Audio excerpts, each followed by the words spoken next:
GBNews.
On his 1000th day as Prime Minister, Boris Johnson will apologise wholeheartedly to MPs in his first address to Parliament since being fined for breaking COVID rules.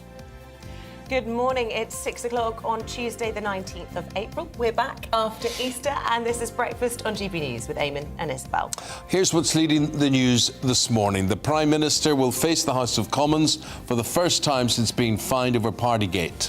PM is expected to apologise but stress the importance of focusing on issues like Ukraine. Now, this comes amidst new reports that Downing Street was targeted by hackers believed to be from the United Arab Emirates in 2020. Security experts say Pegasus spyware, which was used in Israel before, allows 24-hour surveillance of mobile devices.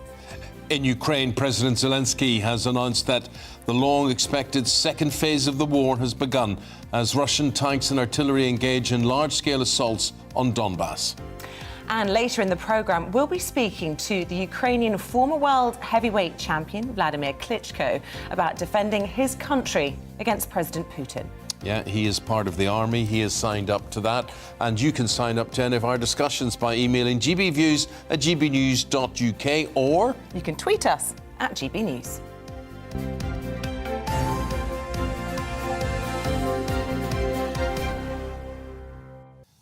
OK, our top story today is the Prime Minister will face the House of Commons. It's his first address since being fined by the police over the breaking of lockdown rules. The address comes on the 1000th day of his premiership as MPs return to Parliament after an 18-day Easter recess. Boris Johnson is expected to apologise while also emphasising the need to move on and focus on issues like the war in Ukraine. Meanwhile, opposition MPs will attempt to force a vote as early as tomorrow, which could decide if an investigation is held into whether Boris Johnson misled Parliament. Now, all of this comes ahead of local elections on the 5th of May, the results of which could provide a measure of how much Partygate has damaged the Prime Minister's popularity. For more on this, former Brexit Party MEP Ben Habib joins us this morning after being on GB News last night. I think he lives here. I think he's got a little separate room here. Very good to see you, Ben. OK, Boris Johnson, can he get away with this today? He will get away with it today. There's no mood in the Conservative Parliamentary Party, which is the critical component here. There's no mood in the Conservative Parliamentary Party to eject him. And so I think today is a foregone conclusion, really. There's more expected to come out, though. How long can the Prime Minister continue to keep that support? Because, you know, there are going to be people who say this is important. He claimed he knew nothing about any parties, and the latest allegations I was reading in the papers over the weekend was that there are photographs from a professional photographer, Lee Keynes, leaving people on. Yeah. He gave a speech. Yeah. You know, if he is found to have misled Parliament, it appears, doesn't it, then, that he will just continue to shrug it off. I mean, let's be clear. He said in December 3 times in the Commons that rules had not been broken, and rules were broken. In fact, he's committed a criminal offence. I know people would rather say that the Prime Minister has been fined, But the reality is, and this is going to be a bit offensive to some viewers, we have a criminal in number 10. That's effectively what we have. And he will continue to get away with it for as long as his popularity holds. But the 5th of May elections, I think, are going to be quite an acid test for the Prime Minister. And if the nation has rumbled, as I suspect it might have done, that the Conservative Party itself has lost its moral compass, and that the Prime Minister, who clearly has misled Parliament, he may not have intended to mislead Parliament, but he has misled it. If the nation comes to the conclusion that this man cannot be trusted, I think you'll see quite a shift in voting patterns, and, you know, that's the beginning of the end of Can I Boris just pick Johnson. up on that word intention? Because I think that is quite important. Do you think he will claim that he never intended to mislead? Will that be the way he saves himself? He's given... Or every other defence he's put up so far has been defeated. That is his last hope, that, you know, I didn't intend to... Would that work for me if I was caught speeding? Officer, I didn't intend to speed, I just did. It wouldn't work for you, and it certainly wouldn't work for you, Eamonn, if you broke one of the most draconian laws brought in to control the British public, a law which prohibited people from seeing their geriatric parents and grandparents in their hours of need as they were dying, a law which prohibited mentally handicapped children from seeing their parents and not understanding why their parents couldn't see them. I get all that. And honestly, if it happened to me, I would be furious, absolutely furious if I was a person in that position. But watching us this morning, what camera am I on? Where's that? Where? Yeah. Which one? Where's that? This one? This near one. It'd help if they had numbers on them. But just to talk to the people at home here as well. 7. It's far away. Right, OK. I was just going to say that so many of you don't care less. And the thing, and they accuse us, instead of we're asking questions, we're just here asking the questions, how he gets away with it or what he will do next or whatever. But that is perceived, Ben, as something called Boris bashing. You cannot now cast doubt on this man. The people who have gone through the experiences that you explained will certainly cast doubt. But why is it so much that people seem to think he is the only person who can front us against the war in Ukraine or, you know, hold up the economy or whatever it is? What is it that he has shown that means he is irreplaceable? Well, Boris has a fantastic ability to talk to all people from all walks of life and all backgrounds. He might be an old Etonian, Oxonian toff, but he's able to transcend all classes. And that is his enormous strength. He is a first-class politician. He is unarguably one of the greatest politicians of our time. But does that make him one of the greatest leaders of the United Kingdom? In my book, it certainly doesn't. And you know, people... Is it camera 7? No, we're on We're all camera. starting now. People to the extent that people know me, know that I am a bit of a Boris basher. But my Boris bashing, if you like, started on much more fundamentally important issues. Like the Northern Ireland Protocol. Yes, forgive me if I have an interest in that as well. And, you know, the Prime Minister has been up in the Commons saying that there will not be a partition down the Irish Sea. He's been up in the Commons saying the Act of Union has not been set aside, at the same time as his lawyers were arguing in court that it had. Now, that, for me, is a much more fundamentally important... that for you is a lie. And again, you know, I don't want to use inflammatory words, but at a very basic human level, that is a lie. Yeah. That is the Prime Minister getting up in Parliament and misleading Parliament, intentionally or otherwise. And I think, you know, when we talk about people calling it Boris bashing, I think it's really important to be clear. It doesn't matter what colour or what party somebody comes from. If the leader and the Prime Minister, we'd be asking the same questions. And that is, do we, in this Western democracy, which is supposed to be a world leader in democratic values, want a Prime Minister and a leader that is allowed to lie? And can you then trust anything he says? You know, we heard him launching a big flagship policy last week, talking about sending asylum seekers to Rwanda and talking about the humanitarian record there being fine. Can we trust that? It raises questions about whether anything he says is true. And you have to ask that question of anyone, whoever it is, irrespective of political party. Absolutely. He lost my confidence a long time ago, and I suspect he's losing more and more confidence across the nation. But the acid test, at least at the moment, will be the Parliamentary Party. And they're not... You know, the Conservative Party, I'm going to be a bit critical of the Tories now, there'll be a bit of Tory bashing. The Conservative Party is famous for its desire to gain office and hold it almost at the expense of any form of ideology. And that's why we've seen such a complete change in the approach that the Conservative Party has to governance, because it's not really ideologically driven anymore. It is the party that's designed to stay in office. And the minute that gets threatened, the Prime Minister will be out. Which is another great advantage for Boris Johnson. There's no obvious rival, is there? There isn't, but... You know, one will emerge. One always emerges. There is always a new leader, a new Prime Minister. This idea that he's irreplaceable, I mean, that's a great line for the whips and other people who want to, you know, get Tories back into line. You know, great line for them to use. But in reality, there's always a leader that will emerge. Ben Habib, really nice talking to you. Thank you very much indeed. There we are. We've kicked off the morning. That's bound to get your blood pressure up, we would have thought. So get in touch with us, GBViews at gbnews.uk, or you can tweet us at GBnews. And we're not Boris bashing, we're asking questions. That's what we do. That's our job. Now, day 55 of Russia's invasion of Ukraine, and President Zelensky has announced that the Battle of the Donbass has now begun as the second phase of Russia's invasion starts with tanks and artillery engaging in a large-scale assault. Well, it comes as the mayor of Lviv accuses Russia of genocide after 4 missiles hit the city yesterday, killing 7.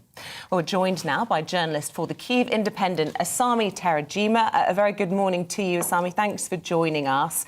Look, the breaking news overline, of course, President Zelensky confirming that a large-scale, much-anticipated offensive in the Donbass region has now begun. What more can you tell us about that? Yes, Russia has launched a ground assault in eastern Donbass, where, you know, it has been for weeks amazing troops and supplies. So it's been getting ready for weeks. So we can predict a very heavy assault in coming months. That will continue for months, because also Ukraine's foreign minister has warned that the tragedy that we will see in this battle of Donbass will be similar to the one we saw during World War II. OK, and tell us a little bit about these pictures that we in the UK were beginning to see yesterday, these first images of this Russian naval ship, this famous, I can't think of the name of it now. Yes, thank you. Which we were seeing here in the West yesterday, and, of course, has caused huge wrath in Russia and led to the missile strikes on Lviv, which up until now have been relatively safe and untouched. Yes, the sinking of Moskva, the warship, has been the biggest wartime loss in 40 years. So it's a very big embarrassment for Moscow, especially for, you know, Russian dictator Putin, who has been claiming that the war has been going according to his plan. Yesterday, as we saw, Russia has bombarded various cities across Ukraine, including the western city of Lviv, where tens of thousands of Ukrainians fleeing from eastern part of the country are coming, you know, for safety. So, and it proves to us that nowhere in Ukraine is safe, including Lviv, and where, you know, like about at least 350,000 Ukrainians are now living there, who have been displaced from home. So this is the reality that we live in. We wake up and see these kind of news like, oh, where the Russian missiles have hit, and we just hope, you know, every single day that less civilians are dying. Yeah, of course. And look, Asami, you're based in the capital, in Kyiv. We've seen lots of high-level dignitary visits, not least from our own Prime Minister Boris Johnson. How significant do you think those sorts of visits are? How worthwhile? Because, of course, there's lots of debate about whether or not President Biden will do the same if security allows. Do you think that would be beneficial? What would they be likely to see for themselves? I think that more Western leaders should come to Ukraine and come to Kiev and meet President Zelensky to show, support, because these photos will go down in history for sure. And it's important to make visits to, the cities on the outskirts of Kiev, such as Bucha and Borodyanka, where Russia has committed many war crimes. And but more importantly, what we need is weapons as fast as possible, because we see that, Russia has launched this ground assault, which will unfortunately kill many civilians, many Ukrainian soldiers. So we need these weapons as soon as possible and right now. Yeah, and of course, we've got Vladimir Klitschko coming on our show a little bit later on, and one of the questions I want to ask to him is, what are one of your biggest fears? Is it, all about the threat from Russia, or is it also a concern that perhaps the West is beginning to lose as much interest? Is that a sense that you're getting?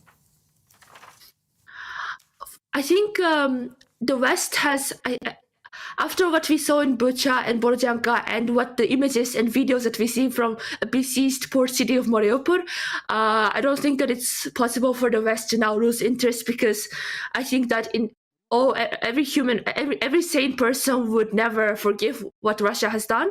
So I think that in coming days, unfortunately, there will be more videos, more bad news from Mariupol, more civilians dying, and I think that the Western support will continue, and I hope it will continue, and that I hope that more tougher sanctions will be unleashed from the West.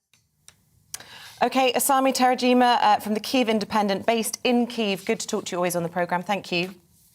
And the time is 6:15. Let's bring you up to date with the news stories you're waking up to. Downing Street says the Prime Minister is expected to make a full-throated apology to MPs today.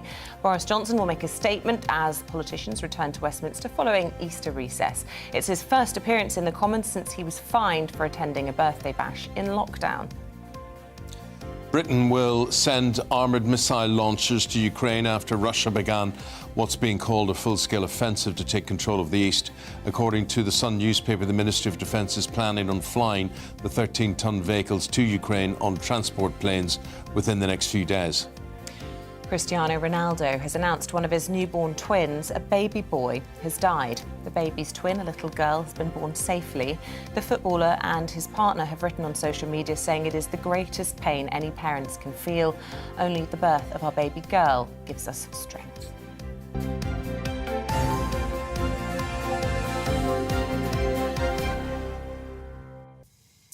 The pandemic has been a disaster for Britain's economy, devastating small firms, but many businesses are now saying that the ongoing cost of the living crisis is more damaging to livelihoods. Our North East of England reporter Rachel Sweeney has this latest report.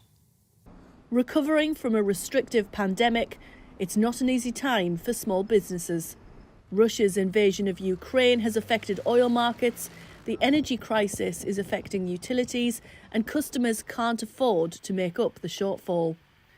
Raz Tandoori has been a popular takeaway in North Shields for 22 years. Owner Abdul Razak says businesses are struggling more now than they were at the height of COVID. We're just surviving, basically, with the prices increasing. We haven't put our prices up. The menu price is still the same.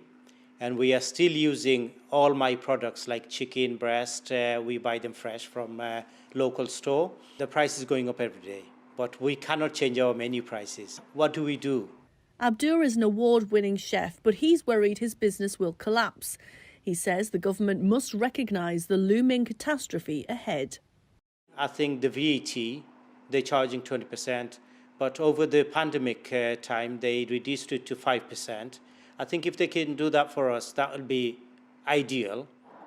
1,800 businesses in North Tyneside are part of a network called the North Tyneside Business Forum. Up to 100 of those businesses in the last month alone have come forward to express concern, to say they're worried they'll either have to downsize or reduce their hours. They've come through a really difficult time, and now they're worrying about the future as well, as to how they're going to be able to pay for things themselves. They're all family people, and most of them themselves. They've got their own families to support, their staff to support, as well as their customers that they want to continue to support as well. So it's quite a big thing that's coming up, and we are really concerned for them moving forwards. Gilly's Home Bake is an established business in Wallsend. It's known for its fresh food and traditional recipes. owner Gilly Graham says supply and energy costs are astronomical. With the price of the gas, electric and everything, and the supply of the fresh veg, we seriously had to look at our prices. The margins of profit are smaller and smaller and smaller, but we can't put our prices up too high because people won't be able to afford it. Stuck between rising supply costs and demand for affordable products, businesses here say it's only a matter of time until doors have to close. Rachel Sweeney, GB News, North Tyneside. Oh, it's tough. And I was listening on radio today about most people who ask for a pay rise to say, look, we need to keep in touch with inflation, are being refused. Firms are just saying, no, we're experiencing costs as well, so you've got to suck it up. Yeah, it is tough out there, but, you've just got to hope that everyone's been able to have a bit of a break over the Easter weekend, a bit of respite. And I have to say, this sunshine has done wonders, hasn't it? Just made such a difference. I've had a little bit of time off work, a bit too much chocolate. So chocolate inflation. Exactly, chocolate inflation in my household, and we're going to do something about that. We're going to. What was your favourite Easter egg? I'm a mini eggs fan. Oh, yeah? Nice. Do you know you can get mini eggs chocolate bars? Yes, I do, yeah. I bought my kids some of those, actually, and I ate more of it than they did, but it was, it's a favourite. So let us know, are you feeling like we are this Tuesday morning? Like You're saying, why are you including me in this? Are you not feeling like you just want to purge your house of all the chocolate and get healthy? Oh, I do. I'm thinking I need to get down the gym this week. I need to get all healthy and just eat carrots for a few days. Carrots. Carrots are really lovely. Do you know what? I saw people complaining about Bounty Bar chocolate eggs. Oh, right. Why would you complain about that? Too much coconut? No, I don't know. It's never occurred to me. Maybe they've got smaller. I don't know. What was the complaint? That a Bounty Bar shouldn't be an egg. What? It was inside the egg, the coconut. Oh, couldn't handle that. Yeah. Could you not? But I must say, I actually don't really like Easter eggs that much. I find the chocolate's too thin. I like the little packet of mini eggs inside the egg more than the egg itself. We've I'll not yet egg you on about that any longer. That's chocolate inflation there. Yeah. The Chancellor will be talking to a lot of people in Washington later today. We'll be asking if the future could be in the United States for him. That was an excellent segue. Thank you very much. But first, here is the weather, which we also hope is excellent. Looking ahead at today's weather, and the UK is looking showery for many with the risk of a little hail and thunder too. Let's take a look at the details. Plenty of showers in the southwest by the time we get to lunchtime, and some could be heavy.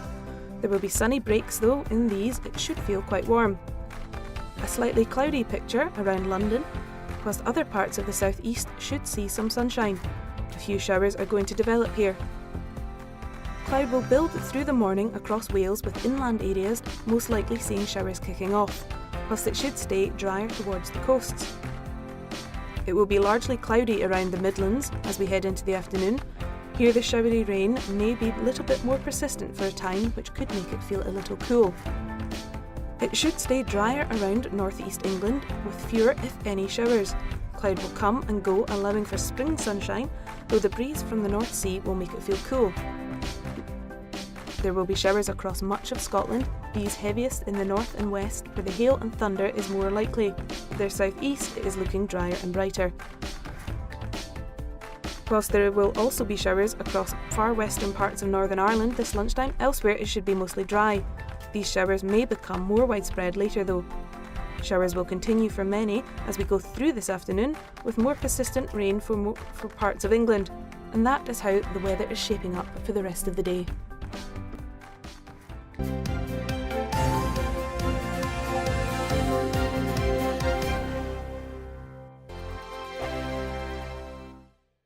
Hello, I'm Michelle Jubilee, and you can join me every weekday 6 till 7 on Jubes & Co. Me and my panel will get stuck right into the day's events, and I can tell you, in fact, I can warn you, expect some robust debates, some strong opinions and perspectives from both sides of the fence. It's about you at home as well. I love to read out all of your comments, or at least as many as I can. So join me, Michelle Jubilee, Monday to Friday, 6 till 7 on Jubes & Co. On radio, they call it the drive time slot, 4 p.m. until 6 p.m, as listeners head home. It's that part of the schedule when the dust of the day's events begin to clarify, and we try to make sense of it for you. Brazier is drive time for radio and TV. It's fast, it's punchy, it's opinionated, there's a Brazier angle and a little bit of levity. That's the question. That's two questions, actually. That's Brazier, Monday to Thursday, 4 till 6 on GB News. Hello, I'm Patrick Christie's. And I'm Mercy Moroki. Make sure that you join us Monday to Thursday, 10 a.m. until midday, right here on GB News for To The Point. We're not afraid to talk about the topics that matter to you or the big topics that always matter. We cover absolutely everything, from the breaking political stories of the day to law and order, what's going on in the channel. We're not afraid to hold people to account. We always make sure we include your views on our show. Indeed, if you're thinking it, you can guarantee that we're saying it. So make sure you join the conversation with us, 10 a.m. until midday, Monday to Thursday, for To The Point on GB News.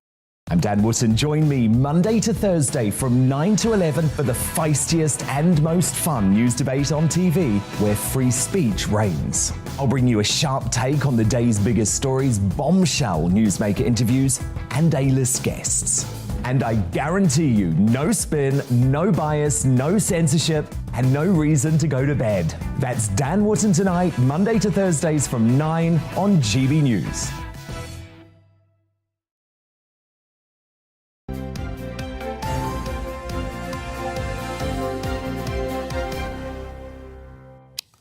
Welcome back. The time is 6:24. Still to come on today's show, it is the Great British Rail Sale. Ticket prices are to be splashed, or even slashed, to react to the cost of living.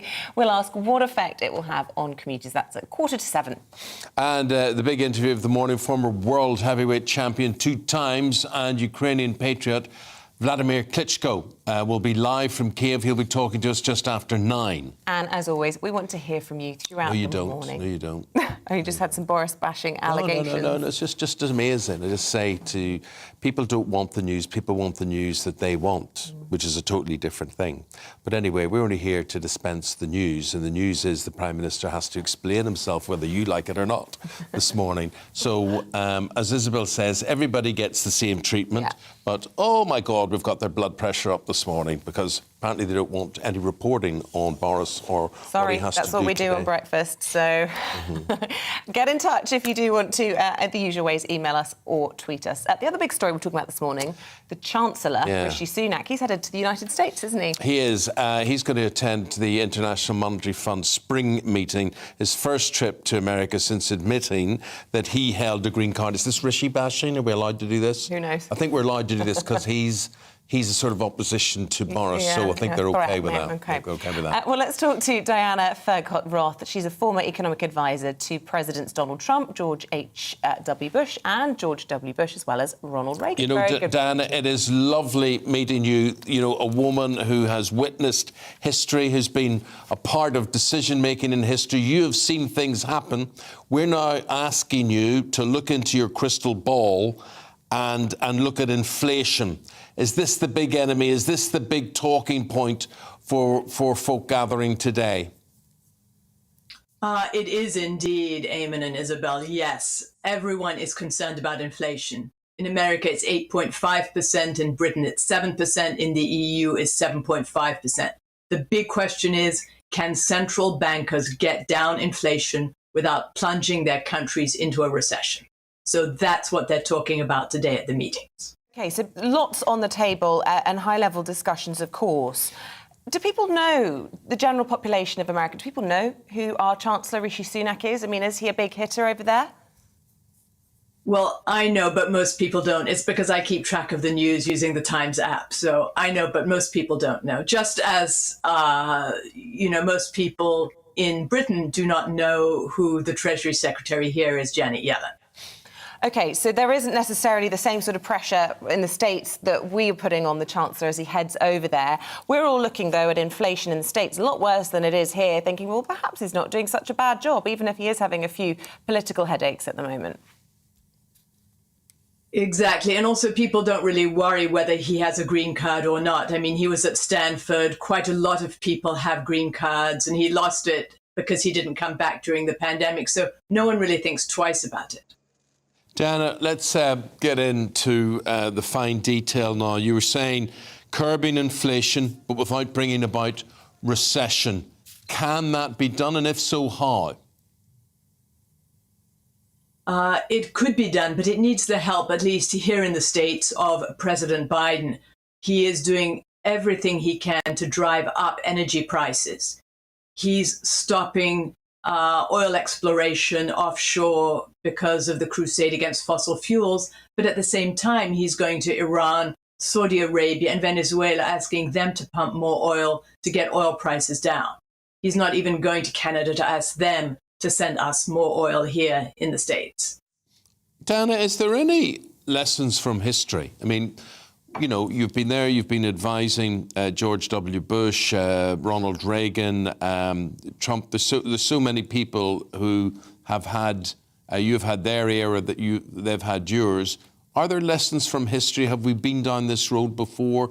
And can history teach us anything? I think what history teaches us is that economic decisions are made not for economic reasons, but they're made for political reasons. So it would be a sensible economic decision when the price of oil topped $100 a barrel to produce more, because North America is the largest oil and natural gas producing region there is. But instead, the environmentalists are driving us to solutions that drive up the price of oil, drive up the price of energy, drive up people's electricity bills. And here people are very frustrated. How much is the topic of Ukraine going to be coming up in not just the IMF and World Bank spring meetings, but also there are G7, G20 sort of side treasury meetings this week as well? Ukraine top of the agenda for them?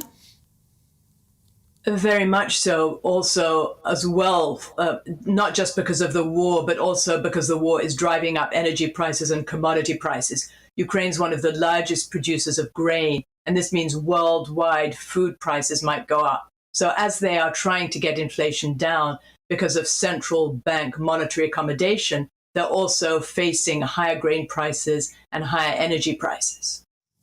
Diana, none of that is obviously very uplifting. People are very depressed. We were talking about people looking for pay rises, not getting them from companies, this vicious circle that goes on and on. Is there any way that you can lift people's spirits? Is there any light at the end of the tunnel? I think a lot of this is self-inflicted.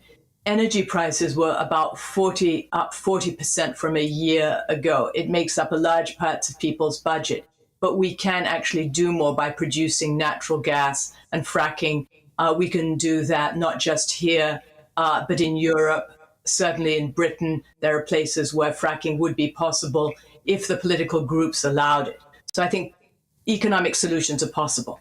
It's just we have to get past the political impediments. OK, note of hope. A little bit of optimism at the end there. Yeah. Diana, thank you very much indeed. Fascinating to hear from you. Appreciate your time. Oh, thank you. Thank you very much. Diana raises just some very interesting points there, and something which we're all going to have to think about. However green you are, she was saying this could be solved. A lot of this is self-inflicted at the moment. All we've got to do is to produce more energy, more carbon emissions in the short term. That may affect the planet. Does the planet come first, or short-term gain, short-term relief during this fuel crisis, and to boost the world economy yet again? Interesting. Have a think about it. Does that toy with your moral conscience? On this, tweet us at GBNews. It's funny when you're off for a week, you forget. I have to keep looking over at a sign across the room which says tweet at GBNews or GBViews at gbnews.uk. But our lovely directors will put it all on the screen. Yeah, and also the guys at home, they know it. They know it. They don't need us to tell it. Anyway, stay with us. After the break, we'll be looking at your Tuesday morning newspapers. Today, we're joined by Emily Carver and Amy Cameron, who's got lots to say, I think, on that topic that we were just talking about, whether to frack or not to frack. See you in just a moment.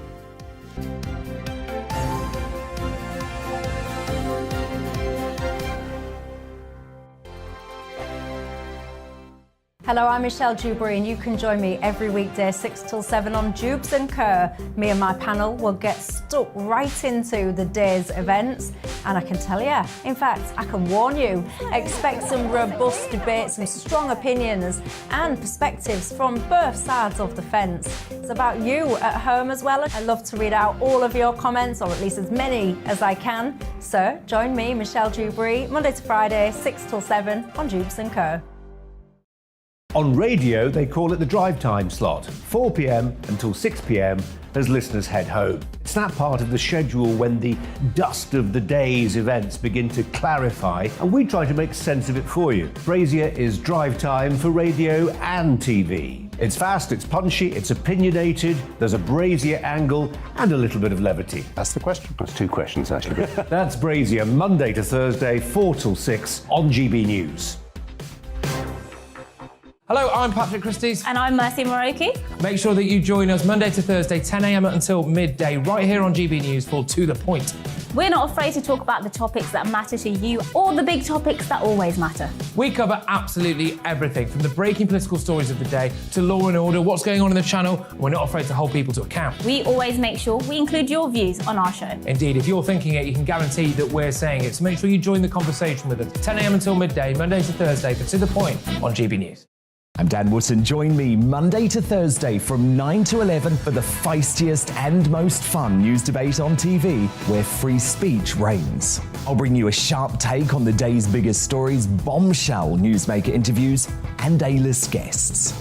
And I guarantee you, no spin, no bias, no censorship, and no reason to go to bed. That's Dan Wootton Tonight, Monday to Thursdays from 9 on GB News.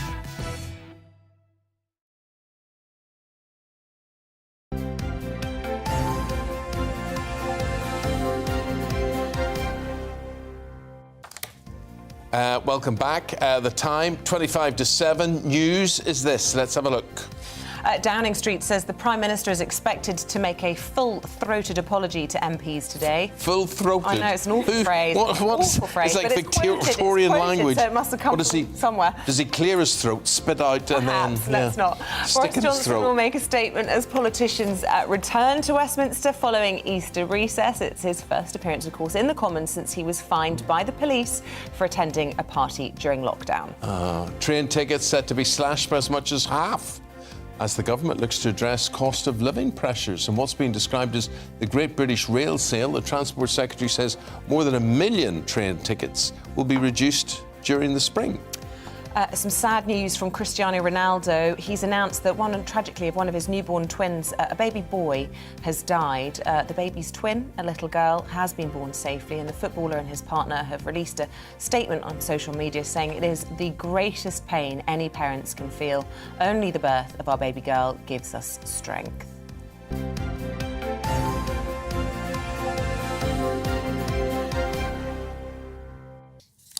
Going through the papers now with Conservative Home columnist, it's Emily Carver, and the environmental campaigner Amy Cameron. Very good to see both of you. Emily, I just want to start, honestly, whoever writes these press releases, what's worse is we read them. We read them.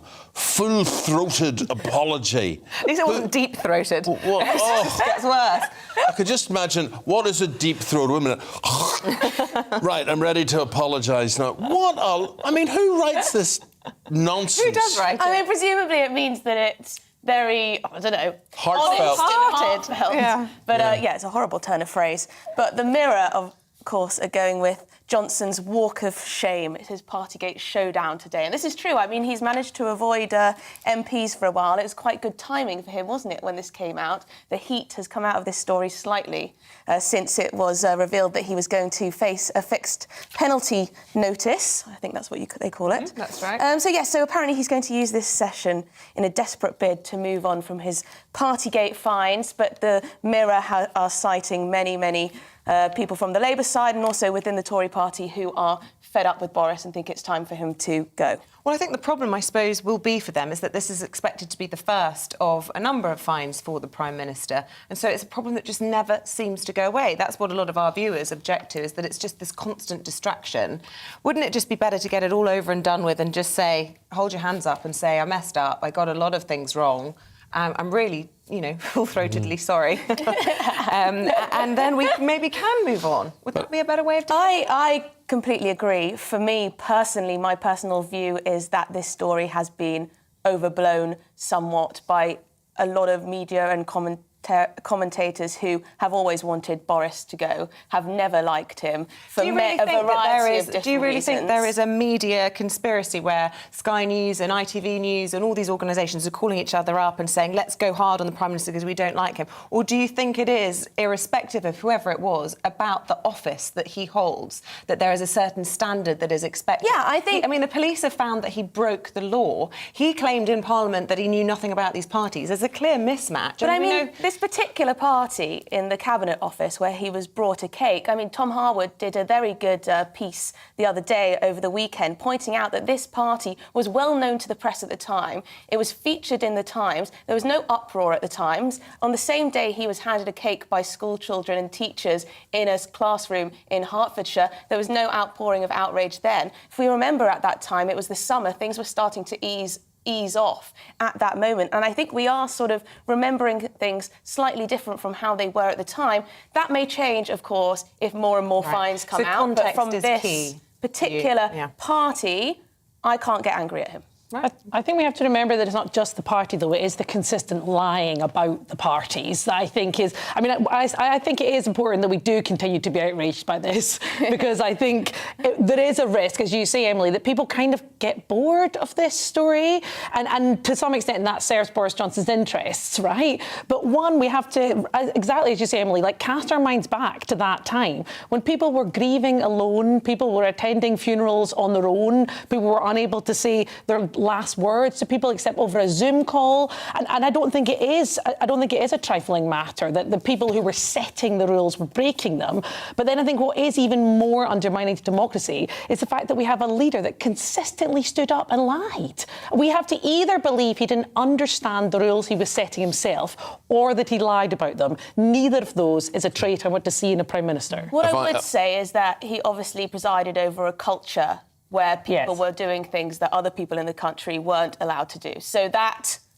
Who set the culture? Who set the culture? Well, I mean, the Prime Minister, of course, but also the civil service, those in top positions in there. I think there was probably we can get away with this because we're the important ones making the rules. I'm sure there was a feeling of that at the heart of government. OK. I'll just reflect what you folk are saying at home there. Basically, Amy, it comes out as Boris Johnson broke the rules, but Putin is more important. Nobody cares. We should move on. Enough is enough.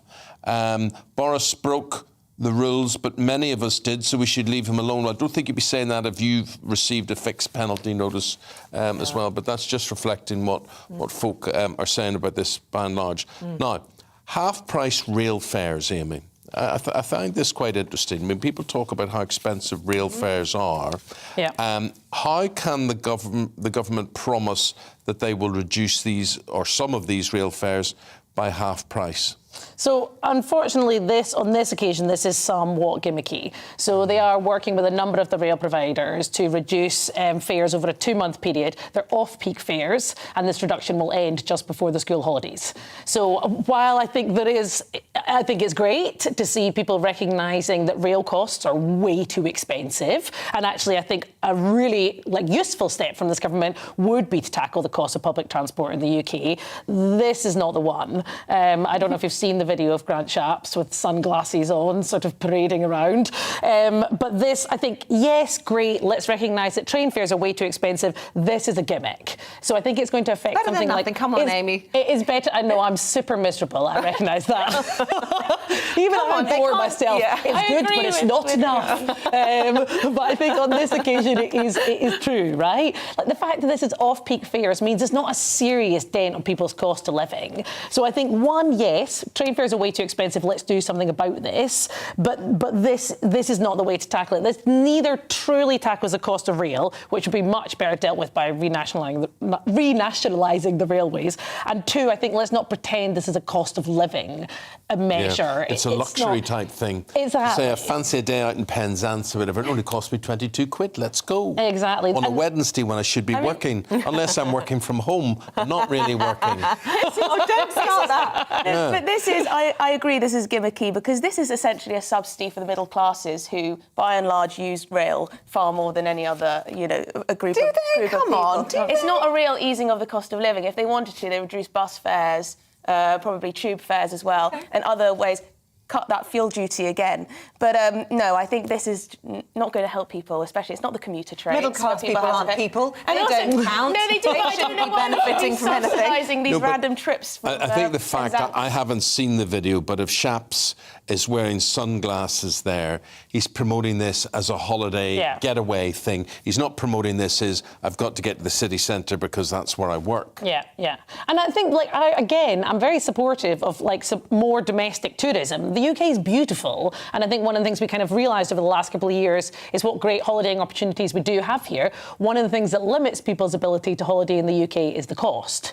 So the fact this isn't running into school holiday times means that it's barely going to touch the sides for the vast majority of families. And as Emily said, this is not a well-targeted measure to address the cost of living. That would be something like boosting benefits. So yes, rail fares are way too expensive. Let's do something about them. This is a bit meh for me. What I would say is demand for commuter trains has gone down dramatically. It hasn't got back to where it was before the pandemic. People are spending 2.5 days in the office as compared to 4.7 But they're not reducing commuter So we don't have the fares. money going into the system as we were before. So I'm not sure how this is going to be costed. How's it going to work? Do you think it's not just a thing, gosh, we've got to be seen to do something to tackle cost of living. The Chancellor didn't do it in the budget. Oh, we're getting a lot of flack for this. What could we do? Oh, put on sunglasses and pretend we're slashing train fares. I mean, maybe it's part of the levelling up plans, people moving around the country more. You know, that tourism, as Amy was saying.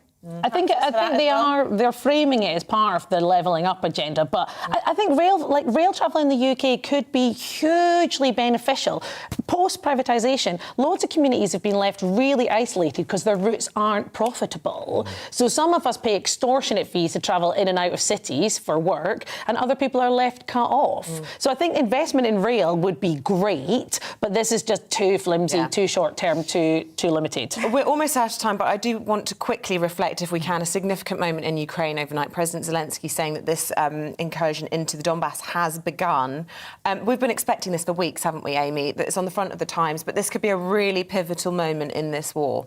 Yeah, I mean, I think we're into sort of the day 54, day 55, I think, of this invasion at this point. And I think what we're seeing now, as predicted, is a shifting. The Russians have suffered embarrassing losses in their attempts to take Kyiv, which we all heard much talk about at the start. The soldiers were expecting to walk in and be greeted with flowers. That clearly hasn't happened, and the force of the Ukrainian resistance has been so phenomenal and so admirable. We've also seen massive coming together of the global community to back Ukraine in this. So what we're now seeing is a readjustment of Russian policy.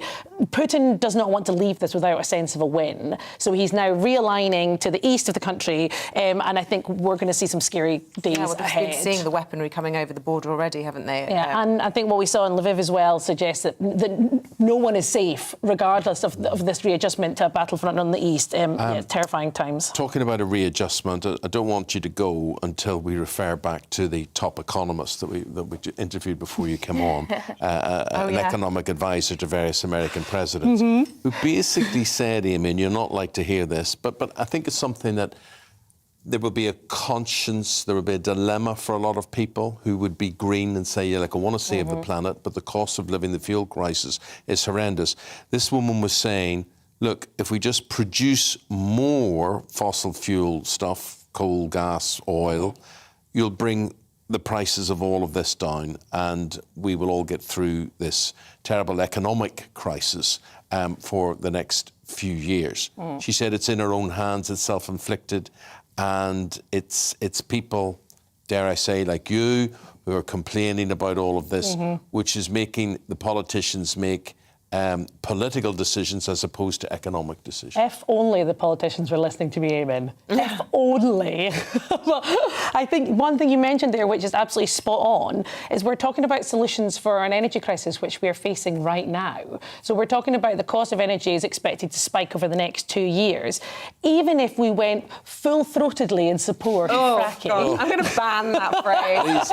Please take that out of the scripts today. God. But we would not see any see fracked gas in the UK for at least 8 years, and the gas That's we not would true. see would be out of the ground within 12 months. Absolutely not. Even Quadrilla would say that's not the case. We it's have a moral hugely duty unpopular to in the reduce UK. Europe's reliance, to help reduce Europe's reliance on Russian gas. Therefore, if we're contributing to that European supply, that's a good thing.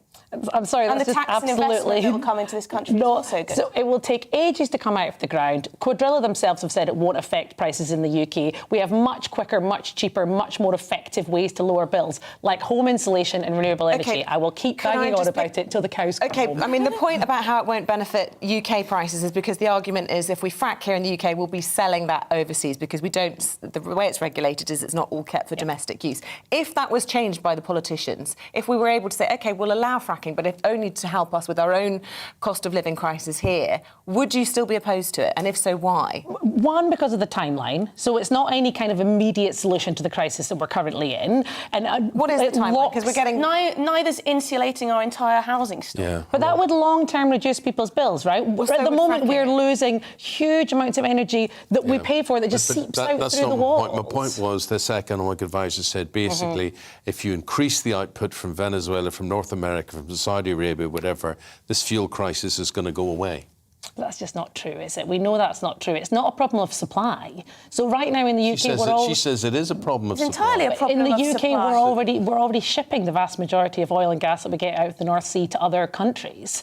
We don't in the UK. So I'm talking about a UK context here. We use a tiny proportion of Russian oil and gas. We already know that, and we export the vast majority of what we extract from the North Sea because it goes to the highest bidder. That will continue to be the case. What we've seen with the Russian crisis, the Russian war in Ukraine, is that far too much power is put in the hands of autocrats, of dictators, through oil and gas payments. Right. Where do you think we get the components for wind turbines, for example? There's no completely moral and ethical source of energy, in my view, particularly from where we get parts and things. And if we can contribute to reducing that reliance on Russian gas, consuming that is a good Guys, thing. I've got to cut across you because well, the high prices mean we're consuming out of less. time. But folks, you hear the arguments from Emily, from Amy, from our economist Diana a few minutes ago. Have your say. Please do get in touch. Tweet at GB News or email gbviews@gbnews.uk. The guys are going to be back in about 40 minutes' time with more from the papers. Now it is 6:50, a little bit late for our headlines, but you understand why, having a hot debate there. The top story for us today, Downing Street may have been a target of a cyber spyware attack. The University of Toronto's warned the government it's observed multiple suspected instances of Pegasus spyware infections. Pegasus is a tool that infiltrates a phone and sweeps up its contents, including messages, contacts and location.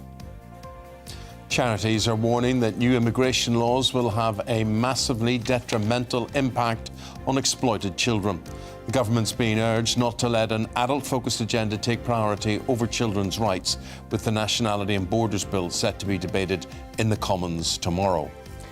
Boots is to stop selling wet wipes that contain plastic fibres by the end of the year and to replace them with biodegradable alternatives. The pharmacy chain is one of the UK's biggest sellers of wet wipes, with more than 140 different lines stocked in their stores. Last year, they sold more than 800 million.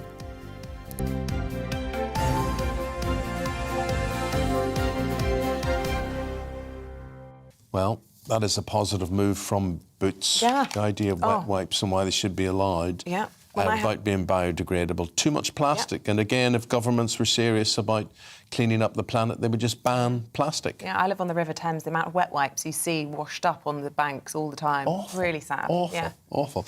Look, just want to say something that's not awful. Might be the wrong time to ask you for this, but Isabel and I are very, very pleased, and thanks to you, we've been nominated for a Television Radio Industry Club Award. Yeah, it's known as a Trick Award. We're up for Best Presenter individually, and this programme has also been nominated too. Yeah, so Breakfast with Eamonn and Isabel is up there, and if you can spare us your vote, and if you think we're worthy of your vote, go to the Trick Award website. You get that, it's easy, it's trick.org.uk, and there's various categories, and you just tick this tick this. Yes, tick the trick. Tick the trick. The whole tick the trick box. Tick the trick for the breakfast show and for Isabel as the best. No, you. Oh, I mean, how can I don't stand a chance, I'll be honest. Yes. I'm in amongst the heavyweights, but give Eamonn your vote. Look, the fact that I am a TV legend shouldn't intimidate you in any way. No, it doesn't. It doesn't intimidate me. It shouldn't. But, you know, anyway, all you have to do is enter your email details and you have to tick a few categories, but the important one are the ones we've mentioned, and we'd be ever so grateful if you do enjoy the show. Yeah, and honestly, getting this breakfast show on even the shortlist will send out a big message to the industry. You may think we're bad. We're better than the alternatives, OK? Yeah. Right, now we're talking about those train tickets. Over 1 million of them are going to be reduced by as much as half from this month. Yeah, it's called the Great British Rail Sale, and it is the government's latest initiative to ease cost of living pressures. Although transport campaigners, as we've just been discussing, say that this temporary sale may not be quite as it seems. Let's speak now to our correspondent out at Woking train station this morning. Good morning to you, Paul Hawkins. So is this good news, or is this a bit of what was the gimmick. word? A gimmick. Yeah, morning Isabel, morning Eamonn. Well, it depends how you look at it, really. I mean, prices slashed by as much as a half on rail fares across the UK. It lasts from the 25th of April to the 27th of May, so about a month. If you're travelling from Newcastle to London, for example, it costs you as little as a tenner. London to Edinburgh, £22 instead of £44. So there are savings to be made, and this does come after the highest train fare rises for 9 years. They went up by 3.8% in England and Wales last month. So the Campaign for Better Transport says this is great, it's excellent, but really we need an end to annual fare rises and a review of tickets and travel prices.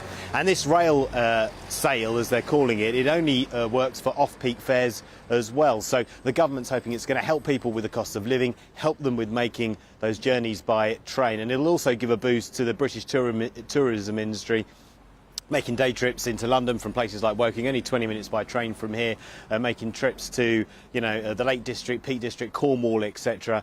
And it'll help out with the British tourism industry, which of course is recovering from the pandemic. But 285 million journeys made by train last year in the last 3 months of 2021. So that's 62% of pre-pandemic levels. The Campaign for Better Transport says you're going to need more than just this gimmick, this 1 month rail sale, if you're going to increase fares, if you're going to increase passenger traffic on the train. But only 2% of all trips, and this is a key statistic when we talk about bringing rail fares down, about the government trying to force rail fares down. The government for many years has been getting us, the train user, to pay more of the cost of a train ticket instead of subsidies from the government through Network Rail, because in 2019, before the pandemic even started, only 2% of all trips in England were made by train. So the government strategy for many years has been, if you take the train, you have to pay for the cost of taking the train and the cost of engineering works, and the state takes up less of the cost of the train rise. So that's the argument from the government. But in the meantime, in the short term, for the next month, they're putting in this rail sale, which means that some fares across England and Wales, some fares across Britain will be discounted. Paul, do you know my dad commuted from that very station for 18 years when I was a youngster, and he always got a seat. He always got a seat back then. Doesn't happen anymore. Absolutely packed every morning during rush hour. That's because they're half price now, the tickets. But, why. He always got a seat, and 18 years he plodded up the hill to Woking Station, God love him. Anyway, a little bit of trivia for you. But thanks, Paul. Good to see you as always. See you again later. Thanks, Paul. Appreciate it. Look, we're going to take a break. We're going to be back. We're talking about lots of things, your views on Boots not selling wet wipes anymore as well, or not ones that don't biodegrade. Yes. They will have wet wipes so you can wipe all your important bits and your baby's important bits and whatever. Oh, gosh. But it's true. Let's just take the weather forecast. But then they dissolve. Then they dissolve. Yeah. Here's your forecast. Looking ahead at today's weather, and the UK is looking showery for many with the risk of a little hail and thunder too. Let's take a look at the details. Plenty of showers in the southwest by the time we get to lunchtime, and some could be heavy. There will be sunny breaks though. In these it should feel quite warm. A slightly cloudy picture around London, whilst other parts of the southeast should see some sunshine. A few showers are going to develop here. Cloud will build through the morning across Wales, with inland areas most likely seeing showers kicking off. whilst it should stay drier towards the coasts. It will be largely cloudy around the Midlands as we head into the afternoon. Here the showery rain may be a little bit more persistent for a time, which could make it feel a little cool. It should stay drier around northeast England, with fewer, if any, showers. Cloud will come and go, allowing for spring sunshine, though the breeze from the North Sea will make it feel cool. There will be showers across much of Scotland, these heaviest in the north and west, where the hail and thunder is more likely. Further southeast, it is looking drier and brighter. Whilst there will also be showers across far western parts of Northern Ireland this lunchtime, elsewhere it should be mostly dry. These showers may become more widespread later though. Showers will continue for many as we go through this afternoon, with more persistent rain for parts of England. And that is how the weather is shaping up for the rest of the day.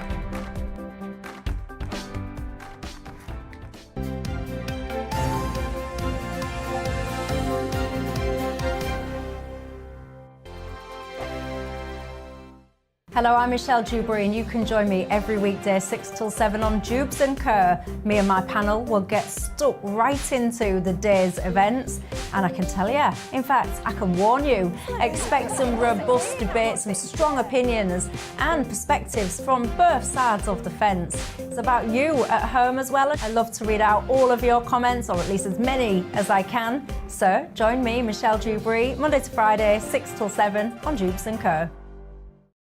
On radio, they call it the drive time slot, 4 p.m. until 6 p.m. as listeners head home. It's that part of the schedule when the dust of the day's events begin to clarify, and we try to make sense of it for you. Brazier is drive time for radio and TV. It's fast, it's punchy, it's opinionated, there's a Brazier angle and a little bit of levity. That's the question. That's two questions, actually. That's Brazier, Monday to Thursday, 4 till 6 on GB News. Hello, I'm Patrick Christie's. And I'm Mercy Moroki. Make sure that you join us Monday to Thursday, 10 a.m. until midday, right here on GB News for To The Point. We're not afraid to talk about the topics that matter to you or the big topics that always matter. We cover absolutely everything, from the breaking political stories of the day to law and order, what's going on in the channel. We're not afraid to hold people to account. We always make sure we include your views on our show. Indeed, if you're thinking it, you can guarantee that we're saying it. So make sure you join the conversation with us, 10 a.m. until midday, Monday to Thursday, for To The Point on GB News. I'm Dan Wootton. Join me Monday to Thursday from 9 to 11 for the feistiest and most fun news debate on TV, where free speech reigns. I'll bring you a sharp take on the day's biggest stories, bombshell newsmaker interviews, and A-list guests.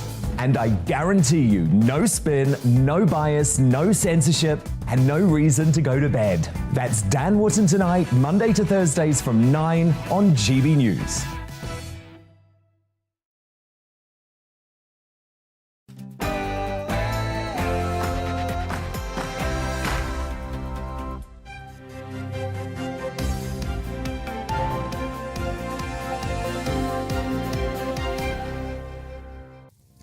On his 1,000th day as Prime Minister, Boris Johnson will apologise to MPs in his first address to Parliament since being fined for breaking COVID rules.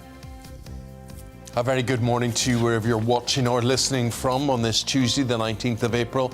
You're tuned in to Breakfast on GB News with Eamonn, Holmes and Isabel Webster. Here's what's leading the news this morning. The Prime Minister will face the House of Commons today for the first time since being fined over Partygate. The PM is expected to apologise, but to stress the importance of focusing on other issues like Ukraine. Now, this comes amidst new reports that Downing Street was targeted by hackers believed to be from the United Arab Emirates. This was 2 years ago. Security experts say Pegasus spyware was used, which allows 24-hour surveillance of mobile devices. In Ukraine, President Zelensky has announced that the long-expected second phase of the war has begun as Russian tanks and artillery engage in a large-scale assault on Donbass. Now, later in the programme, we're going to be speaking to Ukrainian former world heavyweight champion Vladimir Klitschko about defending his country against Putin. He's joined up with the army, the Ukrainian army, and you can join in any of these discussions by emailing gbviews@gbnews.uk, or you can tweet at GBNews.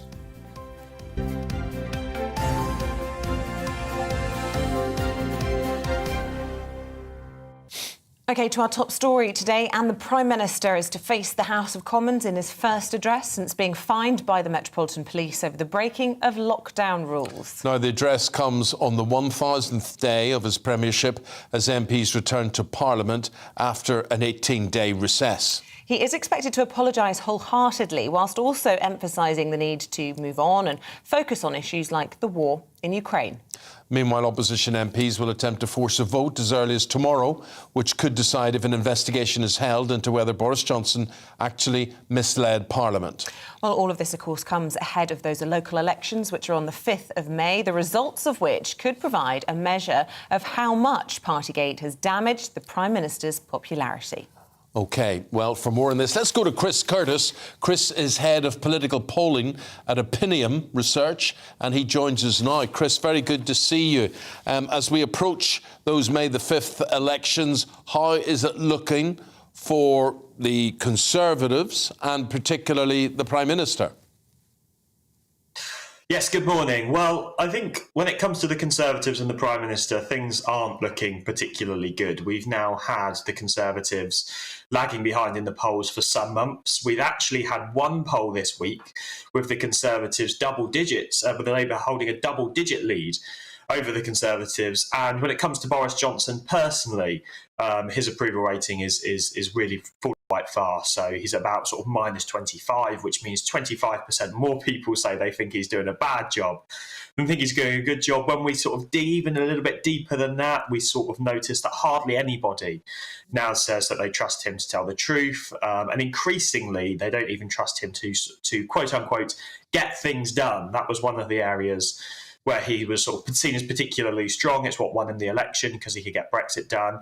And he's losing the reputation as somebody who can do that, which I think is going to be really difficult for him going forwards.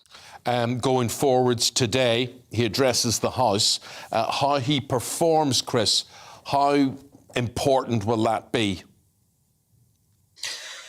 I think it will be important, but potentially less important than it would have been a couple of months ago, because I think, you know, despite the bad polling and despite the fact that his numbers haven't gone up a little bit, haven't gone up among the general public, the chances of him being replaced as Prime Minister have actually gone down. And the reason for that is actually nothing to do with the Prime Minister's poll ratings, but probably to do with the poll ratings of the Chancellor of the Exchequer, Rishi Sunak. He was seen as the obvious successor.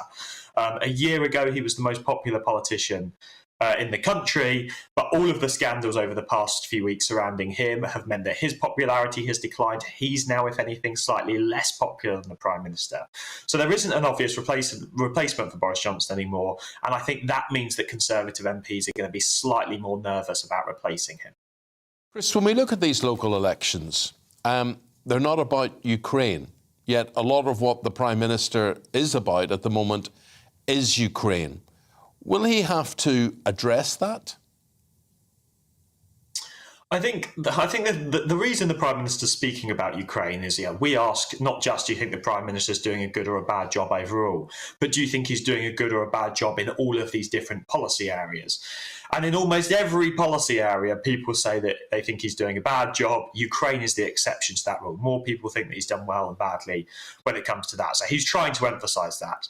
Now, I don't think that that is going to be enough to rebuild his reputation. And I don't think that's going to be enough to get enough people to vote for him in the local elections. It's obviously the best card he's got at the moment, but I think he's going to need to rebuild his reputation and the Conservative Party's reputation on some of those other issues if he wants to sort of stand a chance at holding on to the top job and winning the next general election whenever it comes. Yeah. Chris, despite all this polling you're doing and what the public thinks, OK, it will affect the local council elections, but it won't affect Boris Johnson's position, certainly not in the short term. It's his party that will determine if he stays or goes. Does that stick in the throat of people, do you think? I mean, I think there's lots of people who are frustrated at Boris Johnson, what he's done.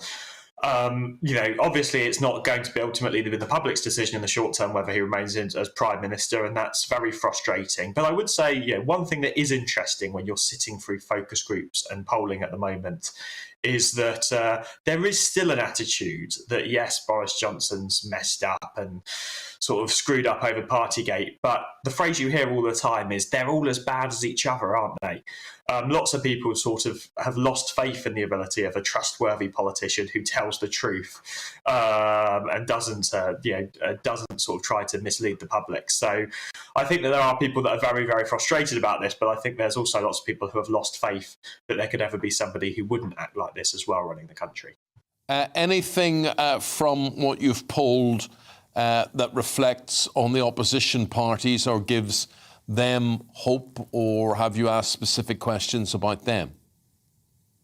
Yeah, I mean, the Labour Party, I think, wouldn't be particularly upset about their polling at the moment. They're certainly, ahead of the Conservatives in most opinion polls. When we ask people who they think would be the best Prime Minister, more people pick Keir Starmer than pick Boris Johnson at the moment, which is sort of quite a rare thing to happen for a Labour leader to lead on that question, given how badly Labour have done in most recent elections. But I think probably the crucial question, the one that we're really interested in as pollsters, is who do you trust most to run the economy? Now, running the economy has traditionally been a Conservative issue. People sort of trust the Conservatives to run the economy, but maybe trust Labour more to run public services, run the NHS. But actually, when you're asking that question at the moment, just as many people trust Labour as trust the Conservatives, and particularly on the cost of living, which most people say is the biggest issue facing the country.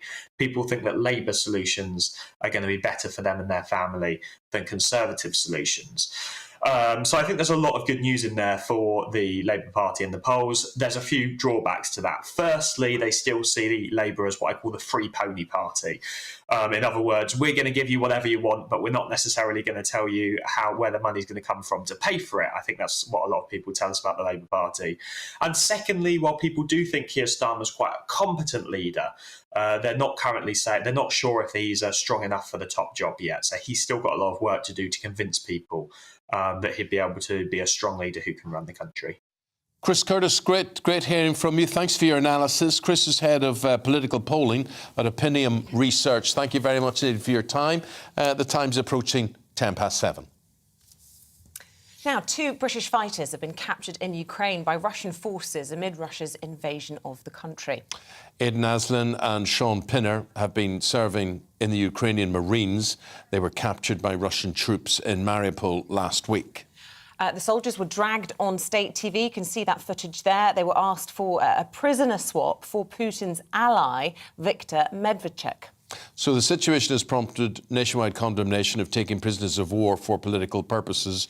It's always happened, though, as we go to security expert Will Geddes and think back to the first Iraq war, and very much a weapon there. Yeah, very much so, and it always will be in any kind of conflict. There's always going to be a trade of prisoners, and individuals will be paraded on national TV for publicity and propaganda reasons. OK, so let's talk about these specific operatives, because it's not like some of the papers, almost the way it was reported, it sounded as if they'd packed up their jobs in Leicestershire, jumped in a van and driven to join the Ukraine resistance. That's not the case. They were Ukrainian wives, they've been out there for a long time and got involved in the fight that way. Does that change things a little bit in terms of the UK's response, or is this still very much a headache for the UK? It's a bit of a headache for the UK. Yes, both of these individuals, Pinner and Aslin, both joined the Ukraine Defence Force in 2018. So this is way before this recent conflict obviously started. Aslin has a Ukrainian wife. I believe Mr. Pinner does as well. And for both of these individuals, they are deemed to be basically part of Ukraine. So they're not necessarily under the full responsibility of the British government. However, the FCO, who do a magnificent job, will be supporting any family members back here in the UK, but it will be down to Ukraine to do that prisoner swap. Britain won't be held to hostage. OK, that's a really key point then. So a prisoner swap is almost more palatable, I suppose, than any sort of hostage situation. I mean, there's a benefit to both sides. Do you think Medvedev is likely to benefit in all of this? I think he possibly could. I think, this is, as you say, very, very different to, say, individuals that have gone down to join the Foreign Legion force down there. And Ukraine, certainly from my own intelligence sources, are getting much more vigilant about not allowing sort of random people coming down to join. However, there's an estimated over 200 foreign fighters that are down there already. And this is from Japan, Australia, Canada, United States, as well as the United Kingdom. But there is this precarious issue for any British nationals returning to the UK that they could be prosecuted, despite Liz Truss, at the very beginning of the conflict, turning around and saying the British government would support any British nationals going down to fight. I mean, in the government's defence, there was a sort of mixed response, wasn't there? I think we had Ben Wallace and James Heappey very much saying, and then Liz Truss sort of having to back down. Yeah. But you're right, there was definitely a moment which kind of green-lighted a lot of eager beavers.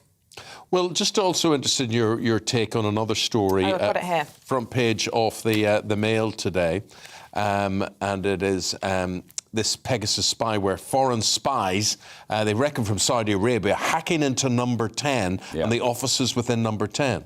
Ouch, not good.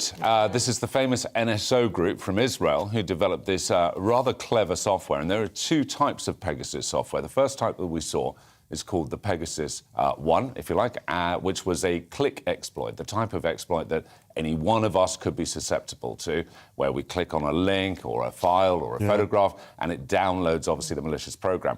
Pegasus 2 is an even more sophisticated one, and this was around the same time that this hack supposedly happened in Number 10. Now, this is a zero-click exploit. Oh, right. So it means that literally I could have your telephone number, Isabel. I could put it in. You don't have to click on anything, and I can get into your system. And it's very, very sophisticated. We saw this certainly being exploited by Maktoum against his wife, allegedly, Princess Haya, and also allegedly against Baroness Fiona Shackleton, Jeff Bezos, a number of people. I think Khashoggi as well, the journalist who was tortured and killed in Saudi Arabia, was also a victim of Pegasus pursuit. And many more, of which I can't mention, who I may have helped with this sort of exploit. So it's a very, very nasty, very sophisticated software. It's not cheap. It's incredibly expensive, generally only accessible by government. So it's not someone that can go out and buy this easily. This is going to be state-sponsored. What about the motive? You say state-sponsored. Are they only interested in Saudi Arabian matters, or do they collect information and trade that elsewhere? Everything. Yeah, Eamonn, everything. So you've got to remember what it can actually do. It could turn on the camera remotely, it can turn on the microphone remotely, it can read all your messages. What it will do also, which is very clever, in most hacking on phones, you'll be able to see a significant leak or drainage of your battery. Now, what Pegasus can do is that they can actually trigger it so that it actually works when you're asleep. So when it's on your bedside table, it's charging. So you won't see that loss of battery power. And then what it will do is it will quite often put in a small package to start with, which you won't really notice, and then later at night put in a bigger package to basically then start rinsing all your data.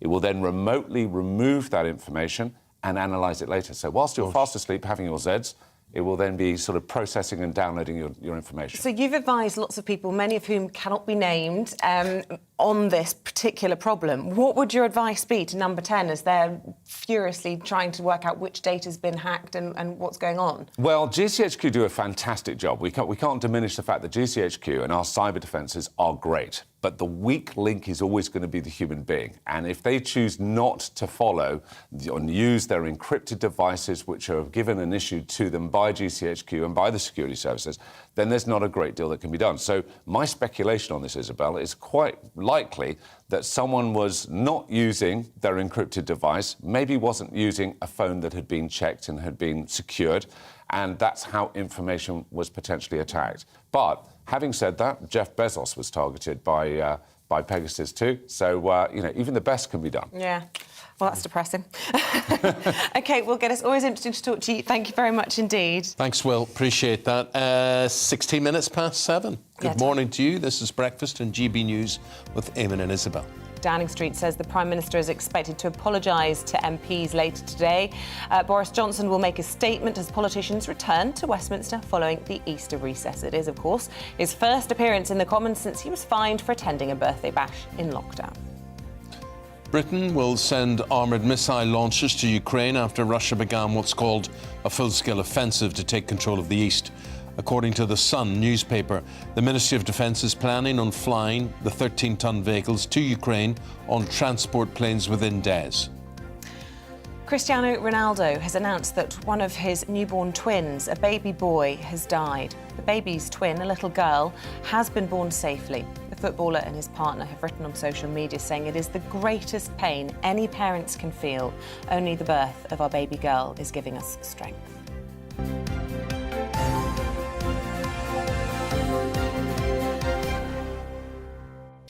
Just going back to some things we were talking about earlier in the programme. Richard, thanks for your views on this. How can the government ban plastics? We're talking about, and we'll be talking about this later, about Boots, the chemists banning the use of wet wipes that have got plastic within them. They're going to replace them with biodegradable wet wipes, so you can still wipe all your important little places. No, let's not do this again. Well, I'm just saying. It could be to remove stains, it could be to remove... Well, I'm saying people might be saying, what am I going to do without my wet wipes? Right. But the world will be a better place without your wet wipes. But he's saying, but then these are plastic. How can you ban plastics? It's in everything we use. But this is true. But then, you see, governments come along and they say, we're going to ban diesel or unleaded petrol or whatever it happens to be. And they give 2 years' notice or so on that. If they were really serious, surely they would say to every company in the land, we're going to give you 3 years. And at the end of 3 years, you better have an alternative to plastic. But the thing is, they're not serious, are they? That is, they want you and me to do our bit and not buy straws and do this and that. What are they going to do to eliminate plastic? What about because corporate responsibility? The businesses could do it themselves as well. It doesn't have to come from the government always. Yvonne has got in touch on the energy crisis debate that we've been having. She says it's all very well being an eco-warrior and being green, but morals do not heat homes and put food on the tables.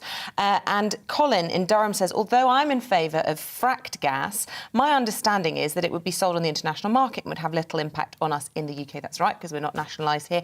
And I'm still in favour of energy independence and using our own. Loads of people, I have to say, our inbox absolutely packed on this very subject. But the more energy you produce, the cheaper it costs. So whether it's fracking you're exporting or not, it's just that moral dilemma.